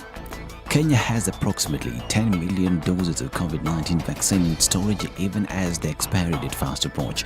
The Ministry of Health had earlier warned that Kenya will not accept donated vaccines with expiry date of less than 90 days. To date, Kenya has received a total of 24.6 million doses of COVID-19 vaccine, with 13.7 million Kenyans already vaccinated as of yesterday. This is Newswire continues to urge those that haven't been vaccinated to go get the shot, protect yourself and those that you love, and let's not forget to continue observing the COVID-19 protocols because the disease is still here with us. Now, lawmakers have threatened to reject the supplementary budget over a delay by the Treasury to disburse 4.9 billion shillings towards Constituency Development Fund. The MPs further say that they will threaten to shut down any government business before the floor of the House until the remaining part of the 441.7 billion shillings allocated to the constituencies for the current financial year is factored in the supplementary budget. Migori County Assembly Speaker Boaz Okoth has been impeached following an impeachment motion tabled by Muhuru Ward Representative Hebron Mahira. In the accusations, Mahira cited mismanagement of the County Assembly, abuse of office and misconduct as the major grounds for removal of the Speaker. After debate on the floor of the House for over 2 hours, 42 MCAs out of the 46 MCAs who attended the sitting presided over by North Kanyamkago MCA George Omamba voted for the impeachment motion. 2 opposed the motion while 2 abstained. The Mombasa County government has suspended a new traffic system introduced a week ago after the system failed to work. The government had introduced the new traffic rules on February 1st that saw most of the major roads turned into one-way route. The rules were aimed at easing traffic and reducing travel times for motorists, according to Mombasa County Infrastructure Minister Tofik Balala. The new system has been suspended due to complaints from citizens and various stakeholders. The 35-year-old man is currently in police custody for sodomizing his 12-year-old son in Kibwezi, Makueni County. The suspect, identified as Benjamin Kavindu Mwania, is said to have committed the gruesome act over the weekend. According to police reports, Mwania was arrested at Miageni Police Center after the victim reported to the police station at Ulinzi Police Post. After defining the minor, Mwania is said to have ordered him to take a shower immediately while warning him not to disclose the incident to anyone. The victim would, however, soon after open up to his mother, who was away when the incident occurred. She proceeded to escort her son to the aforementioned police station. And French President Emmanuel Macron, the first leader of a major Western power to meet Vladimir Putin since Russia massed troops near Ukraine, says he believes steps are can be taken to de-escalate the crisis and called on all sides to stay calm. Macron, who, in contrast to the US and British leaders, has played down the likelihood that Russia may soon invade its neighbor, shuttled from Moscow to Kyiv in a bid to mediate a settlement and avoid war. The French president had no breakthrough to announce, but Macron said he thought his talks had helped prevent the crisis from escalating further. He said he had never expected for 1 second that Putin would make concessions. And Ralph Rangnick has revealed he never reads social media and encouraged his Manchester United players to communicate with him in person instead. The United interim boss comments came in the wake of Jesse Lingard and Anthony Martial posting contradictory messages surrounding their respective omissions from first team matches in January, as the pair were linked with exits from Old Trafford. Martial secured a loan move to Sevilla last month, but Lingard's departure was vetoed, and his subsequent absence from Friday's FA Cup exit to Middlesbrough saw him take to social media to reject his manager's claims he had requested some time off to clear up his mind. Speaking ahead of the United's Premier League trip to Burnley, Rangnick was keen to draw a line under the affair and extol the importance of in-person conversations. This is Newswire. I'm Dennis Aseto. Good morning.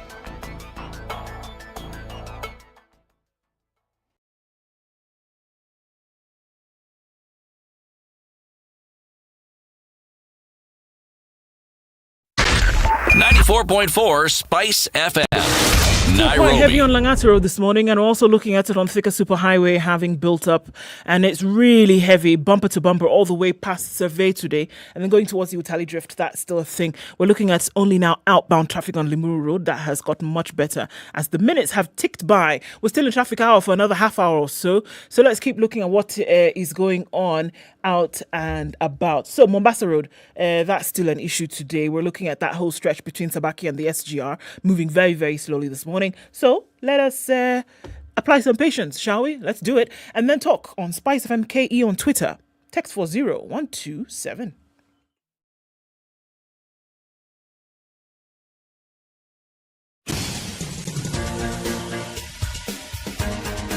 This is The Situation Room, the home of hard-hitting political commentary and penetrating insights about the state of the nation. This is a talk radio experience like no other. The Situation Room, a place for hard truths, debates, and elevated conversations. The Situation Room, witty, political, engaging, deep, controversial. In the room, we have C.T. Muga, researcher, academic, seasoned political observer, a fountain of wisdom in these politically uncertain times. Ndu Okoh, Nigerian by birth, Kenyan by choice, communications expert, Pan-Africanist, a truth seeker and believer in people power, and Eric Latiff, agent provocateur, the man in the chair, seasoned journalist, news hound, a man who believes in punching up, not down. This is The Situation Room, the only way to start your day. 7 minutes after 6. 7 minutes after 9. Yes, this is the final hour of the show. Good morning. Let's hear the proverb from CT. Mpiga mbizi sharti azame. Mpiga mbizi sharti azame. Azame. Mm-hmm. A diver must sink. Kabisa? Mm-hmm. All right.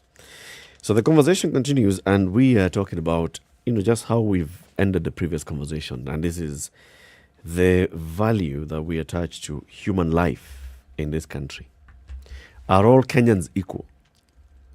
Are all Kenyans from all parts of this country equal in the eyes of who? In the eyes of government. Not because we are talking about the government having, them having to depend on the government, but because they deserve some basic services from government. And this is all about security, securing their property, securing their lives. Those things that are guaranteed in law, in the Constitution. You have guaranteed access to this: food, water, security. Okay? Now, let's look at the numbers, shall we? Let's look at the numbers of registered voters in this country. And let's go into various regions. I'll start with up north, the North Rift, okay? Let's look at the issue of hunger, insecurity, and registered voters. Up north, do you hear issues of insecurity in Uasin Gishu County? Do you? No. There are 531,000 registered voters, 500,000 registered voters in Uasin Gishu. Do you hear issues of insecurity in Kericho County? No. No. 431,000 registered voters. In Nandi County? No. 404,000 registered voters. Bomet County? Mm-mm. 372,000 registered voters. West Pokot County? Mm-hmm. Insecurity, Yes. hunger, skirmishes? Yes. Yes. 214,000 registered voters. Do you hear issues of insecurity in Elgeyo Marakwet County? Yes. Mm-hmm. 212,000 registered voters. Do you hear insecurity in Baringo County? Yes. 274,000 registered voters. Threshold is 300 and below. Okay? Let's go to other parts. For example, the other parts of the North Rift. Do you hear issues of insecurity in Turkana County? Yes. 243,000 registered voters. Samburu County? Yes. 98,000 registered voters. Narok County? Some bit, some no. Here and there. 398,000 registered voters. Kajiado? Hardly anything. 464,000 registered voters. Yes? Yes. Higher. Do you hear skirmishes in Siaya, Kisumu, Homa Bay, Migori? Nope. Any of those counties? Nope. Nope. The list here is Migori with 455,000 registered voters. The most is Kisumu, 618,000 registered voters. Western, do you hear issues of skirmishes in Trans Nzoia, Kakamega, Vihiga, Bungoma, Busia? Nope. The list is Vihiga with 307,000 registered voters. Kakamega highest, 846,000 registered voters. Do you hear issues of insecurity in Kisii and Nyamira? No. Kisii, 642,000. Nyamira, 317,000. Okay. Do you hear insecurity in Lamu County? Yes. 79,000 registered voters. Insecurity in Tana River? Yes. 137,000 registered voters. Insecurity in Taita Taveta? Nope. 180,000. Insecurity in Are Mombasa? they the exception here? Because They're the exception. Yeah. Yes, because you Taita Taveta, You don't really one doesn't hear. You don't hear those Yes. things, yeah? Kilifi, Kwale, Mombasa, the list is Kwale with 321,000 registered voters. The most is Mombasa, 662,000 registered voters. If we went into northeastern region, insecurity in Marsabit, Yes. Aish. in Isiolo, Yes. in Mandera, Yes. in Wajir, Yes. in Garissa. Yes. Okay. The most here is Mandera with 211,000 registered voters. The size of Mandera County is the size of a province in one of these areas that we've talked about. Yes. Is just Mandera combined. So if you look at this, those areas that don't have many voters, they're not vote rich, are accompanied by lack of the basics. Food. These are the areas we're talking about: food Water. insecurity, water scarcity, Security. insecurity. And they're the same regions who, for the longest time, you've heard talk and discussions about marginalization. Yes. Yes, indeed. In the Mount Kenya region, Meru, Tharaka-Nithi, Embu, Nyandarua, Nyeri, Kirinyaga, Murang'a, Kiambu, Laikipia, Nakuru. Which of those I've mentioned do you hear incidences of insecurity? Laikipia. Laikipia. Only Laikipia. You mentioned Laikipia. Yes. It's Laikipia. 266,000. The list. Nakuru, 1 million. Tharaka-Nithi, 235. Well, it's actually Tharaka-Nithi is the list. 235. Kiambu, 1.3 million. Meru, 786,000. And so on and so forth. Is there a correlation? Even if you didn't want to see a correlation, unfortunately, it stares at you. It even throws stones at you to get your attention. Yeah. You can't ignore it because the exceptions are the ones which stand out. If we are going by the numbers alone, you look at Taita Taveta and you say, yes, The registered voters are not that many, but they do not have issues. They're all with right. insecurity. Yes. But they do have other issues. There are parts of Taita Taveta where they have issues with food. Taita Taveta is one of the counties that's currently suffering today when we're talking about the drought issue and food insecurity. Food insecurity as is Tana River, as is Kwale County. And parts of Tharaka-Nithi. Right. So that's what we're saying here. They are the ones who are currently receiving food rations in the sparse areas where they are receiving them. Plus, we must understand these food rations are not going across board. For some reason, that the Ministry of Devolution has not been able to explain to us exactly why this has happened in the manner it has happened. But, that's what we are looking at here. So, exactly.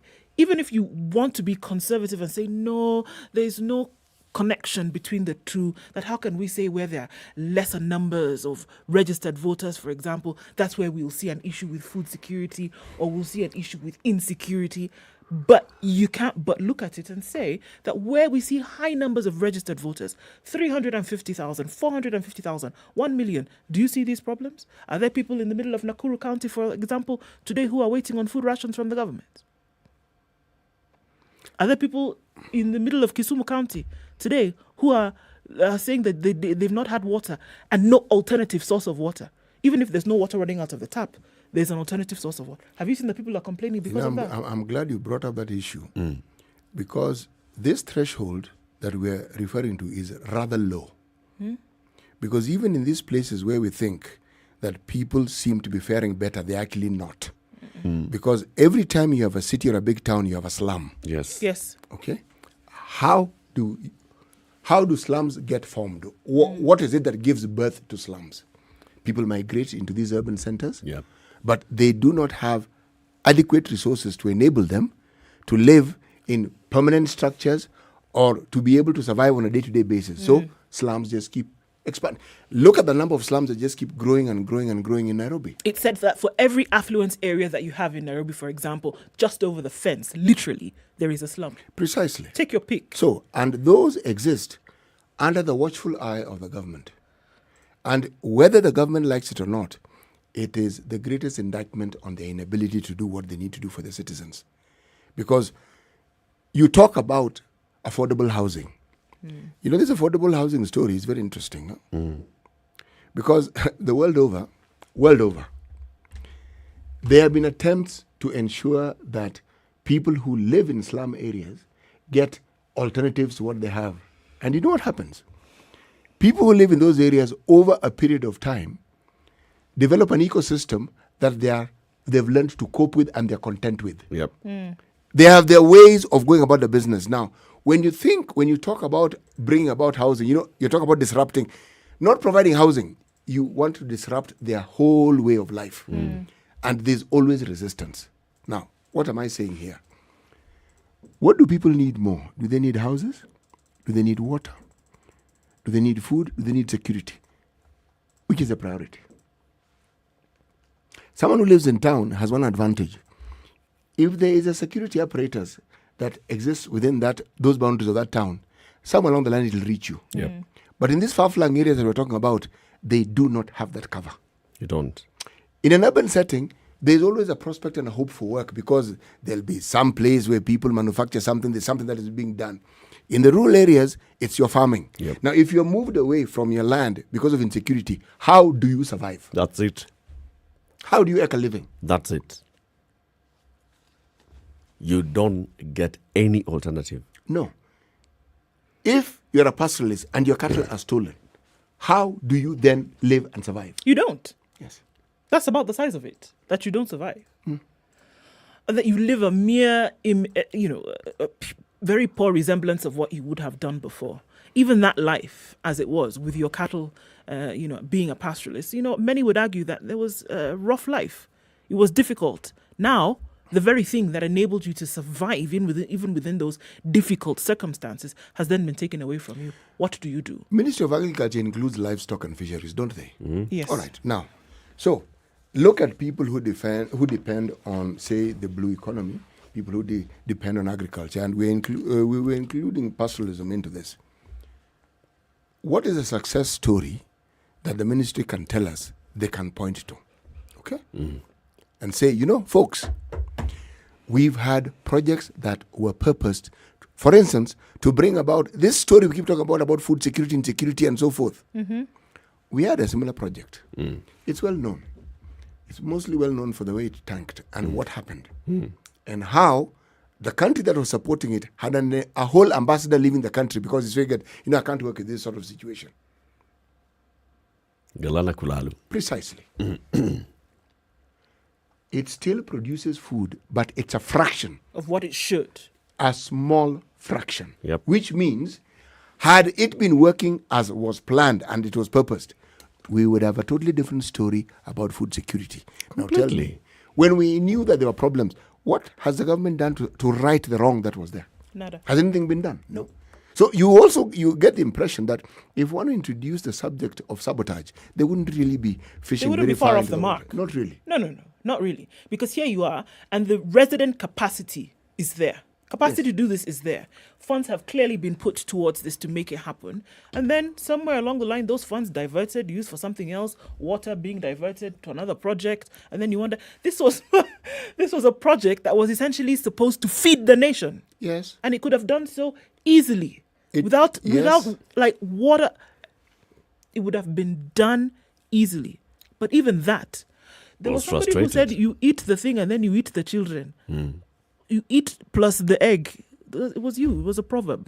Don't the goose, the egg. That have been able to eat everything. I don't understand it.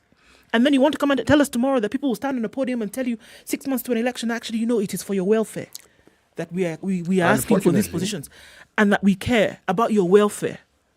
Galu Kulalu is part of the legacy of this government. The status that it's in, we understand, and it follows many other projects whose purpose was clear, was understood, but fell apart. Some didn't even start. White elephant. And yet money was expended. It was used. And the worst part is where the saboteurs are. Just like when we had the economist, Dr. Mumo, telling us, if you look at where this project are failing, look at what else is happening in the project's stead. And you'll find the saboteur right there. The people who are diverting water in the river there at Galana Kulalu, those are not the main saboteurs. No. The saboteurs are, so if we don't have that maize project, what do we need? We need to have maize in the country. What do we need for that to happen? We need to import maize. See, I have a company. So there's a bigger saboteur sitting somewhere. That project will not take off. You're talking about, you asked about livestock. Yes. This whole area, in fact, the Standard has actually colored it very well. It's green. Just the 5 counties of Garissa, Wajir, Mandera, Marsabit, and Isiolo. Okay? It's over a third. Just those. Not even going into Tana River. In terms of size. Yes, a third. And the main economic mainstay here is what? Livestock. Now you tell me. Right? This is enough to not just feed this country, but to feed very many millions of people. Yes, it is. And how much focus is given to that little thing that we're talking about? Where should we have abattoirs? Where should we have holding areas for feeding livestock? Where? Can we have an organized market the way we're talking about cooperatives? Yes. Where should it be? Now with the wonderful road network that we keep talking about, what stops it from being in that particular area? Now the moment you have such a manufacturing there. Yes. Everything that you're talking about there. What stops there being a sizable airport so that there is Isiolo? Yes. International. Yes. Imagine. It's on plan. Why aren't we exporting our meat from Isiolo Airport? Yes. I think you've actually taken it. That's not good. Because why do you think that everything must be said? We know where the cows come from. Does it not make sense? Are the tea factories in Nairobi? No. They're in where you grow tea. Yeah. Are the coffee factories in Kisumu? No. It is where you grow coffee. So we understand it. So why is it then, when it comes to other things, you suddenly find there's this disparity? There's an organization called Chemlake. Yes. Chemlake is the Livestock and Meat Exporters Industry Council of Kenya. So it brings together the people who are in that trade of livestock and meat. Okay? Now, if you look at the statistics that will be given by Chemlake, they'll tell you about how much of our meat is exported out of this country. Just look at the export market, because we consume majority of what the meat that we consume is local. We do. Apart from just those neighboring counties where you'll find animals crossing the borders. But majority of our meat is local. And then we are able to even to export. How much of our goats, sheep, we export to just the Middle East, Dubai, Qatar, and even crossing over into Saudi Arabia is nothing compared to what Somalia is exporting. Okay? A completely seemingly disorganized market is exporting more goats and sheep than we are. This organized country that those we have. two are nothing compared to what Ethiopia is exporting to Saudi Arabia alone. Why? Because the government of Ethiopia went to Saudi Arabia and had a conversation with the government of Saudi Arabia, the kingdom of Saudi Arabia. You require meat, right? Goat, sheep, and of course cattle. Let's just talk about goats and sheep. The Hajj. How many goats What kind of levels in terms of consumption are we talking about? do you during require Hajj just alone? during Hajj? Where do you source from? So we as the government of Ethiopia have a very organized farmers network. We are going to do the things that you require. One, ensure quality, ensure consistency of supply, and ensure it meets the halal requirements. Those three. Leave it to us. Let's agree on the pricing. This is the minimum pricing for this kind of size of animal that will come here. They went back to the farmers in Ethiopia and said, now this is what we need. So Ethiopia has a direct market to Saudi Arabia. Our Kenyan farmers and our Kenyan traders are dealing, you know the way we have a Korogosho market of goats here. You come with your goat in the morning and you take it to the slaughter, you go back home with your goat. Our Kenyan guys who are trading in this market are operating like that. No support whatsoever, not even being able to be organized. So somebody goes to villages in Samburu, in wherever, buys goats. Putting them on a truck. Puts them on a truck. Nairobi. Now, you cannot just take them to any slaughterhouse. It has to be an export licensed slaughterhouse. So you go and get the space in that export licensed slaughterhouse. One of them is called Neema. It's actually now, that's a very good story. It's owned by traders from Isiolo and Marsabit. Take them there, they're slaughtered, put them on a plane to Dubai. You know, you don't have any order. You're doing like what farmers do here in Chuma your skuma, you're taking them to Marikiti. Your nyanya, taking them to Marikiti. You're hoping that somebody is going to buy. One morning you land, your plane lands, Emirates lands in Dubai, and you have 2 tons of meat. And you're dealing with a local middleman there from Pakistan. That tells you, you know, just by the way. I wish I had told me. I wish you told me, man. Your meat has arrived. It's perishable. Yeah, and somebody's telling you they took meat yesterday. Now what I can do is let me see if these other 2 local butcheries, someone can come. Just leave the meat here with me. You're being played here, you know. Come in the evening. You come in the evening, the guy tells you, you know, we just tried. I have really tried. And here's your remaining meat. You can go and throw it away if you want. Or take it for this price. Yeah. Yep. That's the kind of trading that we are doing. Is our government aware? Yes, of course, it's aware. Are they doing anything about it? No. Remember the story of our labor force that goes into that particular region? It was hot. We even had meetings, diplomatic meetings. See, the story has died. And you know what is strange, Eric, if you go down memory lane? It was hot. This Kenya Meat Commission that we now hear, okay? Do you know everything that you're saying, including KCC, yes, Kenya Creameries Corporation, okay? Cooperative Creameries. Yes, that one. It's okay. Yes, Creamery Cooperative has to be there somewhere. Yeah, somewhere. And Kenya, okay? Yes. You can play around with the wedding, but so long as all 3 are there. We used to export butter in large quantities, that same region. The products we speak of. Corned beef from Kenya Meat Commission. Quality stuff. It used to be. Now, why do I keep going down memory lane? so that you can look at how we've retrogressed. Other people make those leaps and they just keep improving and improving and improving and improving and getting better and better and better. We talk of having a problem with the weather and the drought. There's a little country called Netherlands, the kingdom. Mm-hmm. Their problem is not a drought, it's water. They have too much. More than they know what to do with. Mm-hmm. If you look at their history and what they have done over the years to fight this water and reclaim land from this water, so that they become one of the biggest producers of food for the world, not just for themselves. Now, that's progress. You know your problem, you decide you're going to deal with it, and you make progress. Yes. There are many examples of the same.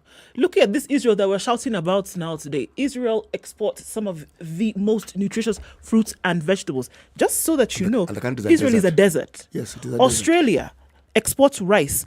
Rice, you know the conditions under which rice must grow. Yep. Australia is mostly Australia is desert. Yes. Why do they do this? Israel, interestingly enough, came to Kenya in the 90s. And what did they do? They picked up soil samples. They went back to Israel and they reconstituted the... They reconstituted the soil. And they set up greenhouses in certain parts of the country and are now exporting apples, oranges, vegetables.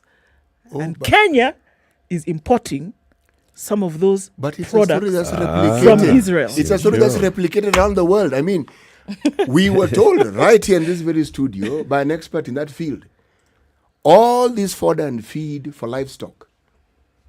People come from as far as Brazil, come here. Yep.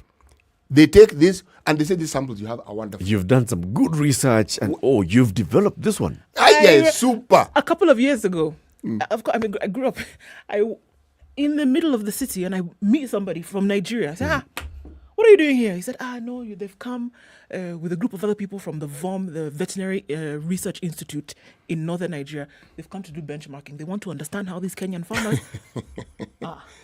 Even you. It happens. You know, journalist Charles Onyango tweeted, and this was about 20 hours ago. So let's just move away from Kenya for a bit. Let's give Kenya a breather. Ghana panics after China begins exporting cocoa beans.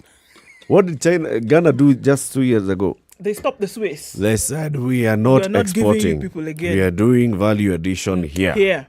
And then we send to you. Now, China has started exporting cocoa beans. They have machines that are peeling cocoa straight from harvesting. Onyango Okoh quips, someone noted, Africa has produced cocoa for nearly 150 years. And all farmers have done was to marry more wives and bear more children to help peel the cocoa pods. Onyango Okoh. Now the Chinese have a machine that is basically peeling the cocoa straight from harvesting. He says, China has exported cocoa to Europe. Apparently, they've grown 2 billion trees over the last 6 years using agronomists from Ghana. Whoa! The Chinese have also turned their attention to the Pona yam, which is indigenous to northern Ghana. It is vying to become the world's biggest producer of yams. Nigeria currently exports about 70% of the world's yam market, but not Pona. So, which has a high water content. So it's very good in terms of nutrition. You know, you mentioned Australia. This fodder for cattle, even they come here. Now, you know, this is tragic. It's for crying. Wallahi. It's tragic. It really is. And the tragedy is not what the country is. The country is what it is that people are in leadership and people who take up the leadership mantle. And the metamorphosis that they seem to readily acquire to disregard the very people whose interests they're supposed to serve. Because that's what they do. Yep. Pay a lot of lip service, a great deal. In fact, sometimes I wonder why you even bother with the idea of an opposition. Because there is no difference. No, there is no difference. Remember, when you put at the fore opulence and conspicuous consumption, are you telling people in the opposition are not given to opulence and conspicuous they're gunning for the same thing. thing. They're gunning for the same thing. So when they talk about fighting for the people, what are they talking about exactly? Fighting for themselves. They are the people. The people, you think the people is you. And those in government. Yes. They are the people. Precisely. We are fighting for ourselves. When they say what to Ni we. Those who are in their circles. They mean their family. Yes. Yes. So the rest of you simple Africans, you're not in that particular group. We're not even discussing. We are not even discussing you. We have not regarded you completely. At all. 27 minutes to 10. Let's take this break. All right. So tomorrow is the 10th of February. Remember, tomorrow, what's happening in Naivasha is the flag off of the East African Safari Classic Rally from Naivasha being flagged off tomorrow. And what happens, the follow 9 days of pure motorsport action stages on the 11th and 12th in Nanyuki, the 13th to 15th in Amboseli, 16th in Savo, 17th and 18th in Watamu, where only the strongest pairing of man and machine will cross the finish line. This is the East African Safari Classic Rally. And remember, the Standard Group is the media partner. Stay updated on all the events on the KTN Sports, the Standard newspaper, or follow the Standard social media pages across all social media platforms and feed your speed. Time for that break. Let's take a look at the weather and traffic. This is the Situation Room, the only way to start your day. Forgiveness is always conditional. Even before God, there's nothing like unconditional forgiveness. Government doesn't pay you pension until you retire. In fact, they have no money for you. The day you retire, they look for it. This country is punishing many young people. These young people are more susceptible to be deceived, to be taken advantage of, and they're more susceptible to be bought off. Let us also talk about where we want our country to go. You know, we are a population of very young people. We're in a state of capture. The judiciary is under duress. Parliament is in the pocket of the executive. You don't sit and wait for the regime to topple itself. It will never do so. By the way, let me tell you, these guys are so persuasive. I'm telling you, they can persuade you to sell your grandmother. I'm telling you, they can sell sand in the desert. City, has anybody on this program said to you as a guest, saying, "Oh, shut up, we don't want to be told what to do"? Has you ever that kind of? Has anybody been listen, I will not listen. Bit of advice, because you're working on the premise that we should all pay heed to these proverbs. It's a very suspect notion. This is the Situation Room, the only way to start your day. Okay, so there's traffic on Mombasa Road this morning, and it's going out towards the city. Oh, so we're supposed to be doing weather. It is weather. Just tell us about the weather first. I tell you about the weather. Yeah. It's 18 degrees in Nairobi, 20 actually, going to highs of 27 and lows of 16. Mostly sunny conditions at 19 in Nakuru, highs of 28. 27 will be the high and lows of 12 in Nyeri, where it's sunny. 19 degrees and sunny in Eldoret, highs of 26 and lows of 13. It's partly sunny in Mombasa, highs of 32 and lows of 25. While in Malindi, it's sunny at 28, highs of 32 and lows of 26. Mostly cloudy conditions at 23 in Kisumu, highs of 28 and lows of 19. While in Kakamega, we'll see highs of 30, mostly cloudy conditions and lows of 15. It's cloudy in Kampala at 22, highs of 28 and lows of 20. While it's sunny now in Dar es Salaam at 29, we'll see highs of 32 and lows of 26. Lagos, sunny at 26, highs of 34, and at 21 degrees. Johannesburg is sunny. It'll go to highs of 27 and lows of 15. Sunny in Kinshasa at 25, highs of 33 and lows of 23. Looking out into Beijing, it's sunny at 7 going into early evening. We'll see highs of 9 and lows of -6. Clear conditions in Paris at 3. We'll see highs of 11. And in London, 13 will be the high in a partly cloudy conditions right now at 10. It's 1 degree and clear. Coming into Wednesday in New York, we'll see highs of 7 in the Big Apple and lows of 1.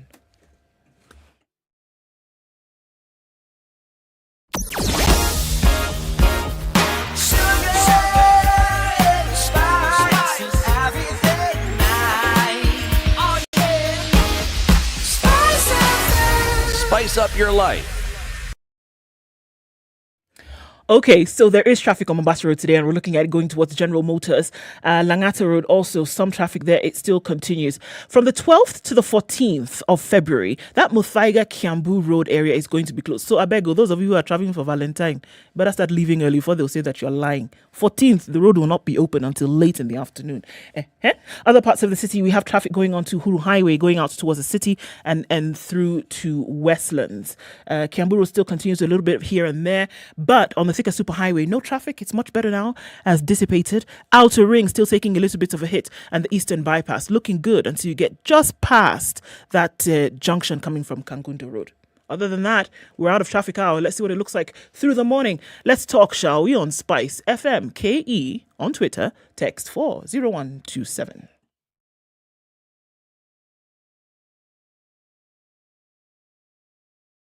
Sugar and spice and everything nice. Everything nice. Spice up your life. Mature, intelligent talk every morning. Spice up yourself.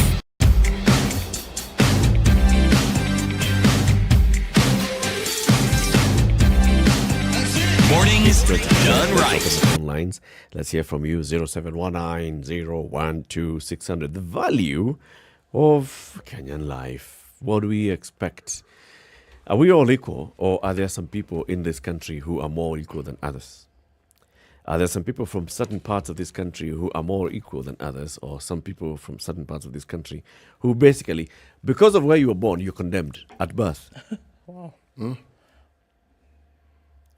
You're born, sign of the beast, Yes. on your forehead. You're done for. That's it. And that's why it's an oddity when you say, hey, this guy is a Turkana. He's vying for president. No, first of all, his Wow. existence in the open. Wow.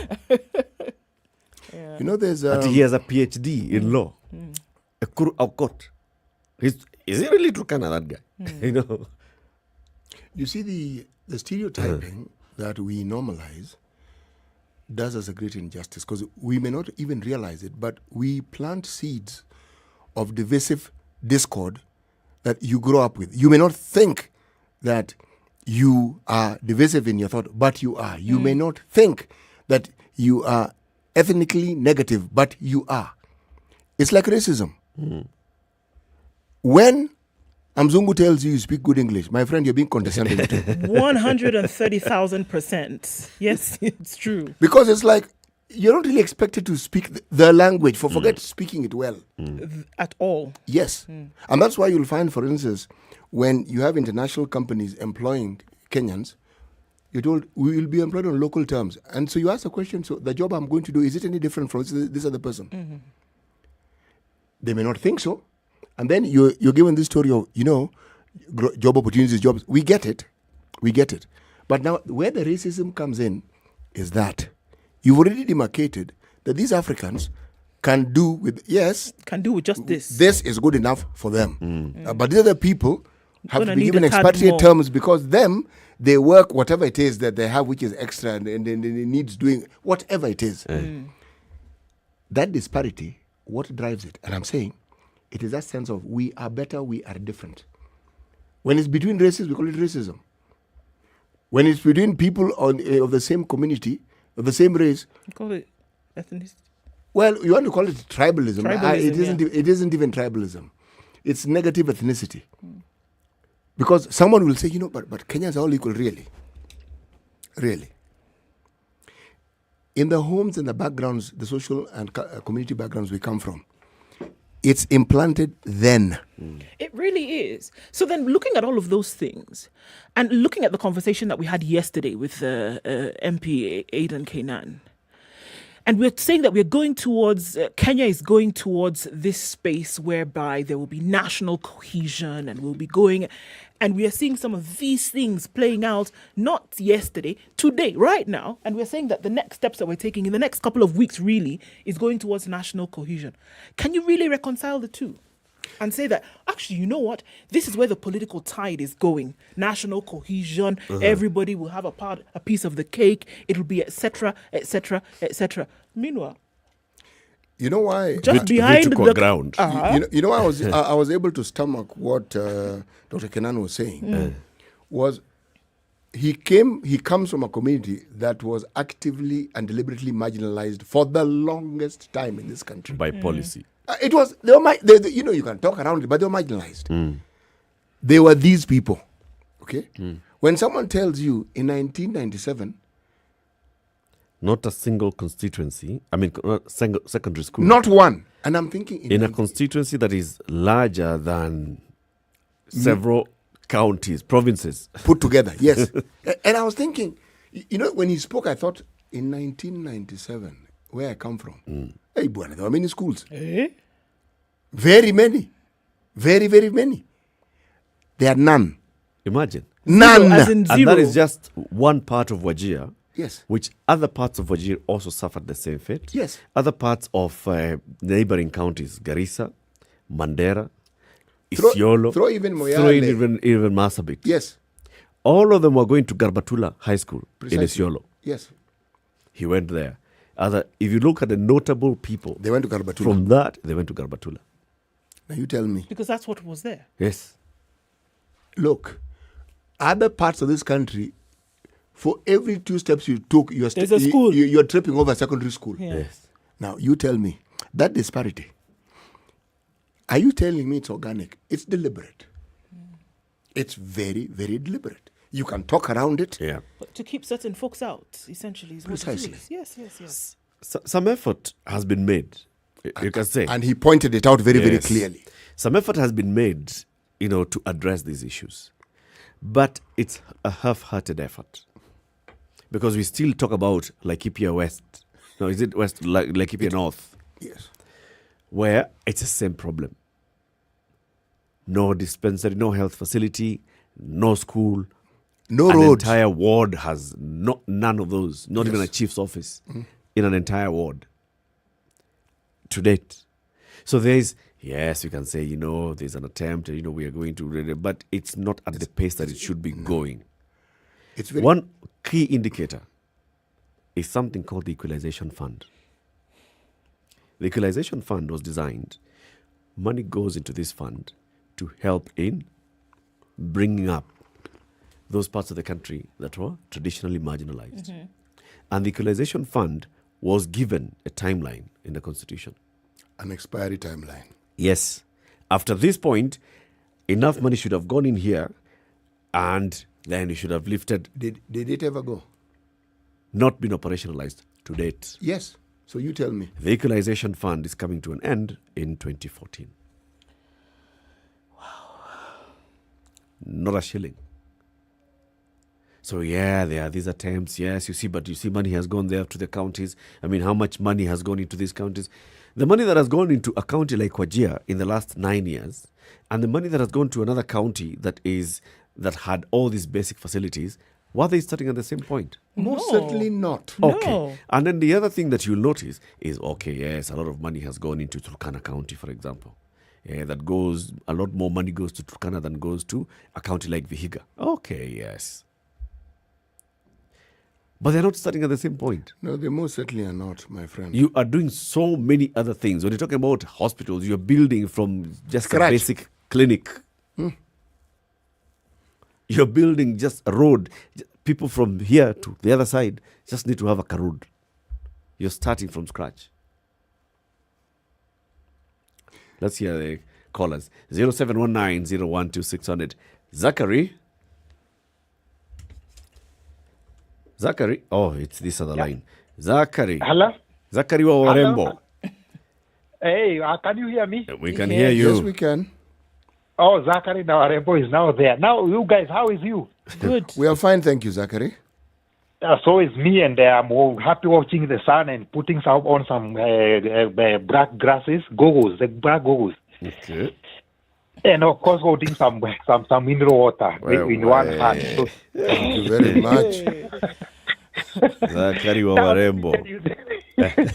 Let me tell you this, yeah?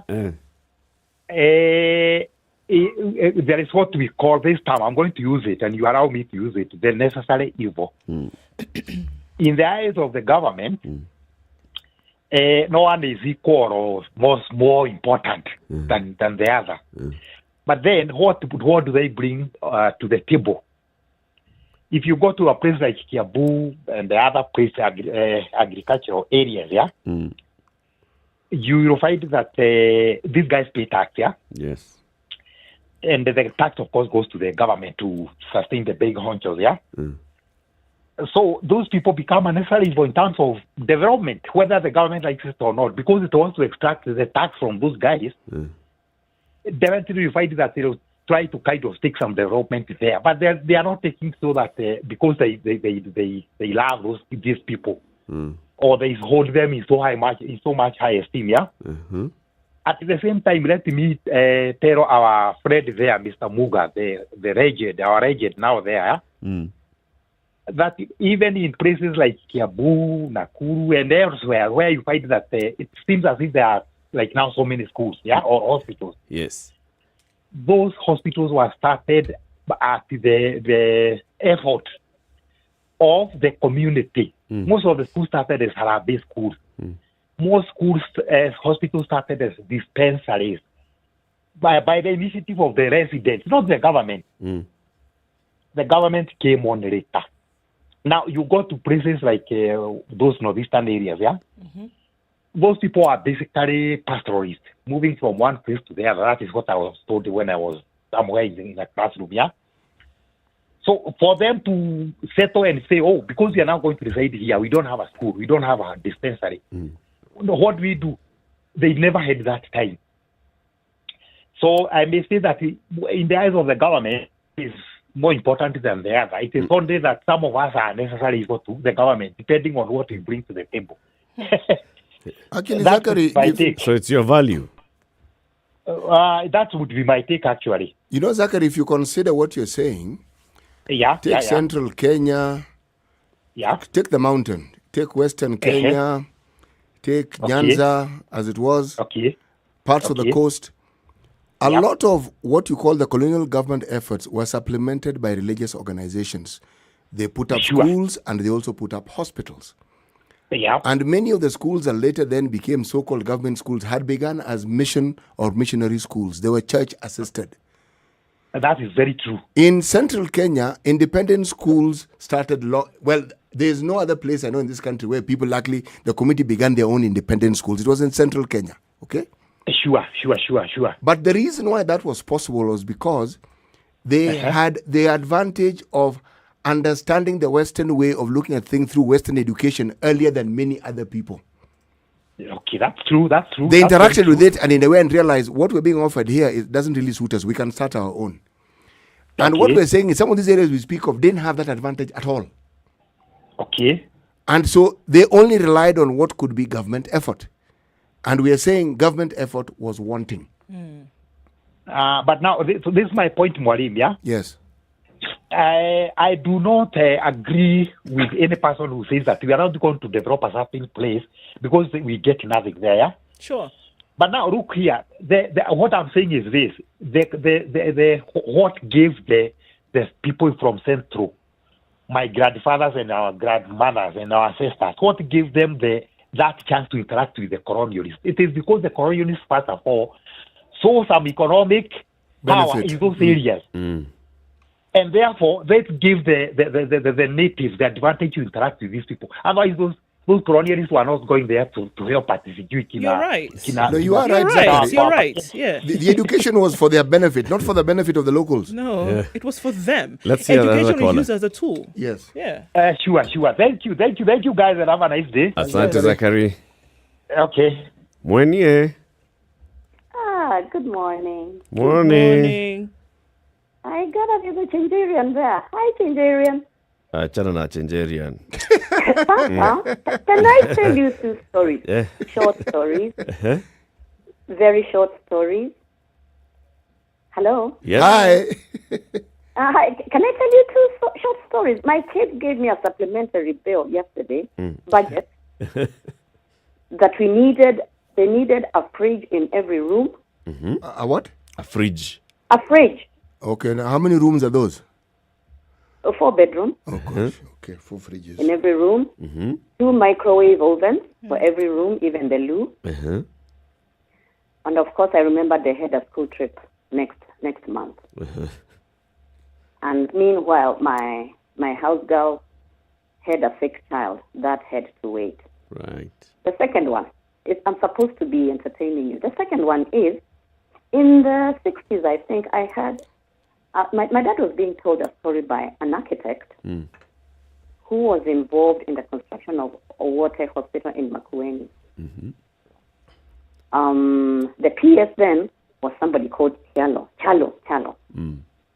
So he decided what he saw was Makueni instead of Mokoroeni. He decided to go and construct a hospital in Makueni and decided he misunderstood the spelling. It's something to do with what you're talking about, northeastern Kenya. Unless we have, and then of course after that, when the president was going to open the hospital, he discovered he was supposed to go to Makueni instead of Mokoroeni. In the last minute. Yes, the PS was sacked instantly. Now, about the supplementary budget in the parliament. They're just similar to my kids asking for fridges for every room, while my maid needs money to go to hospital, and I overlooked that. I just wanted to leave you with that. Thank you. Profound. Asante. Priorities. That's the bottom line. You know, by the time your own citizens of your own country are telling you that the region we come from is not in Kenya, you know, you really need to pay attention. Huh? Down Kenya. Yes. Yeah. Yes. There's something they're telling you, and they figured, you know something?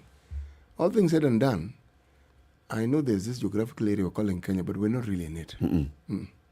Kenya is that other place. Yes, it's that other place which is not where we are. Where there's tarmac. I hear there's something called electricity. I hear there's, you just go somewhere and you touch a certain metallic thing and water comes out. Right. Yes, they're here. Yes. And you touch a certain thing again and then you see light. There's light. And you having engagement with this individual would make, again, probably the wrong assumption that it's just them who thinks that way. But by the time they're explaining to you this is a communal belief that everybody that where they have come from also believe the same. So by the time you have groups of people in numbers thinking like that, my friend, you're already past emergency status. And you're governing over an entire nation where there are pockets of people who believe this, and still you're not doing anything about it. If you don't have forward-thinking leaders, for example, who come out and say, no. This is different. We've got to do better than this in my particular area. How would they have ever gotten to the place where they have one secondary school? You see, for us, one tarmac road. Our affirmative action was that equalization fund. The crafters were wise enough to realize, we need to bring people out of the situation they've been in. And we can't start everybody at the same point. So we will give them this to give them that boost that they need so that they can be like the rest of the country. In our own thinking and in our own planning, we acknowledged and recognized it and even determined to put money aside for it. Now, what then did we do? Ensure it was never operationalized. Yes. So when someone tells you that we're equal, I mean, what are you supposed to make of it? What are you supposed to make of it? And then when somebody says something to the contrary and says, actually, this is happening to us, and you say, you are a rabble rouser and you will be dealt with. For heaven's sake, listen to what that person is saying. It's them who are wearing the shoe. They're the ones who know it pinches, not you. You know, we can look back into the 60s and say, okay, there was sessional paper number 10 that said, let's develop this country this way. We can look and point at those leaders and say, you guys were completely wrong because you led to an injustice of certain parts of this country for generations. That we're having to live with. And we've already done that. And that's why that thing was discussed and said, no. All parts of this country are equal. We should actually now look at the current leadership, current leaders in government, and ask them, now that we have come to that basic realization and understanding that all parts of this country are equal and should be treated equally, why is it that today there's a child who has not slept under a roof because of insecurity? And it's not just for a day. It is for weeks running. Why is it that today there's a child who does not know whether they are going to be able to live to see tomorrow? Yes. Because they don't have access to water or food. Why? Why are certain citizens in this country having this discussion among themselves that they are only hoping that at least they'll get food to eat every 2 days? Why?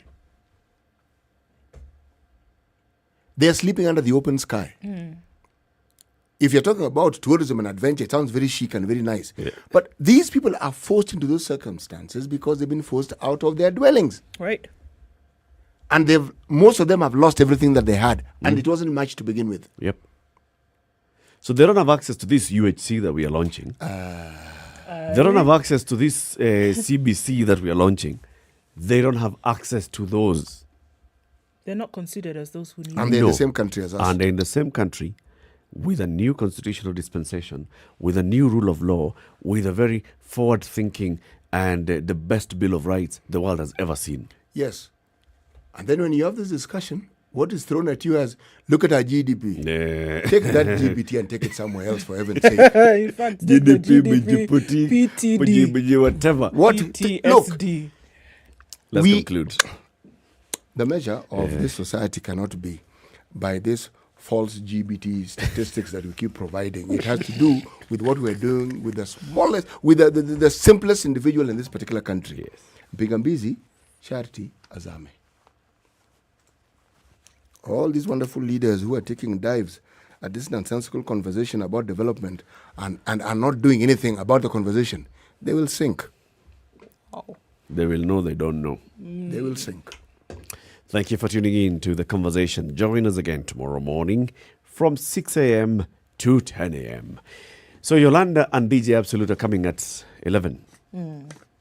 Keep it right here for that. Until then, some music. Have a lovely day. It's 10 a.m.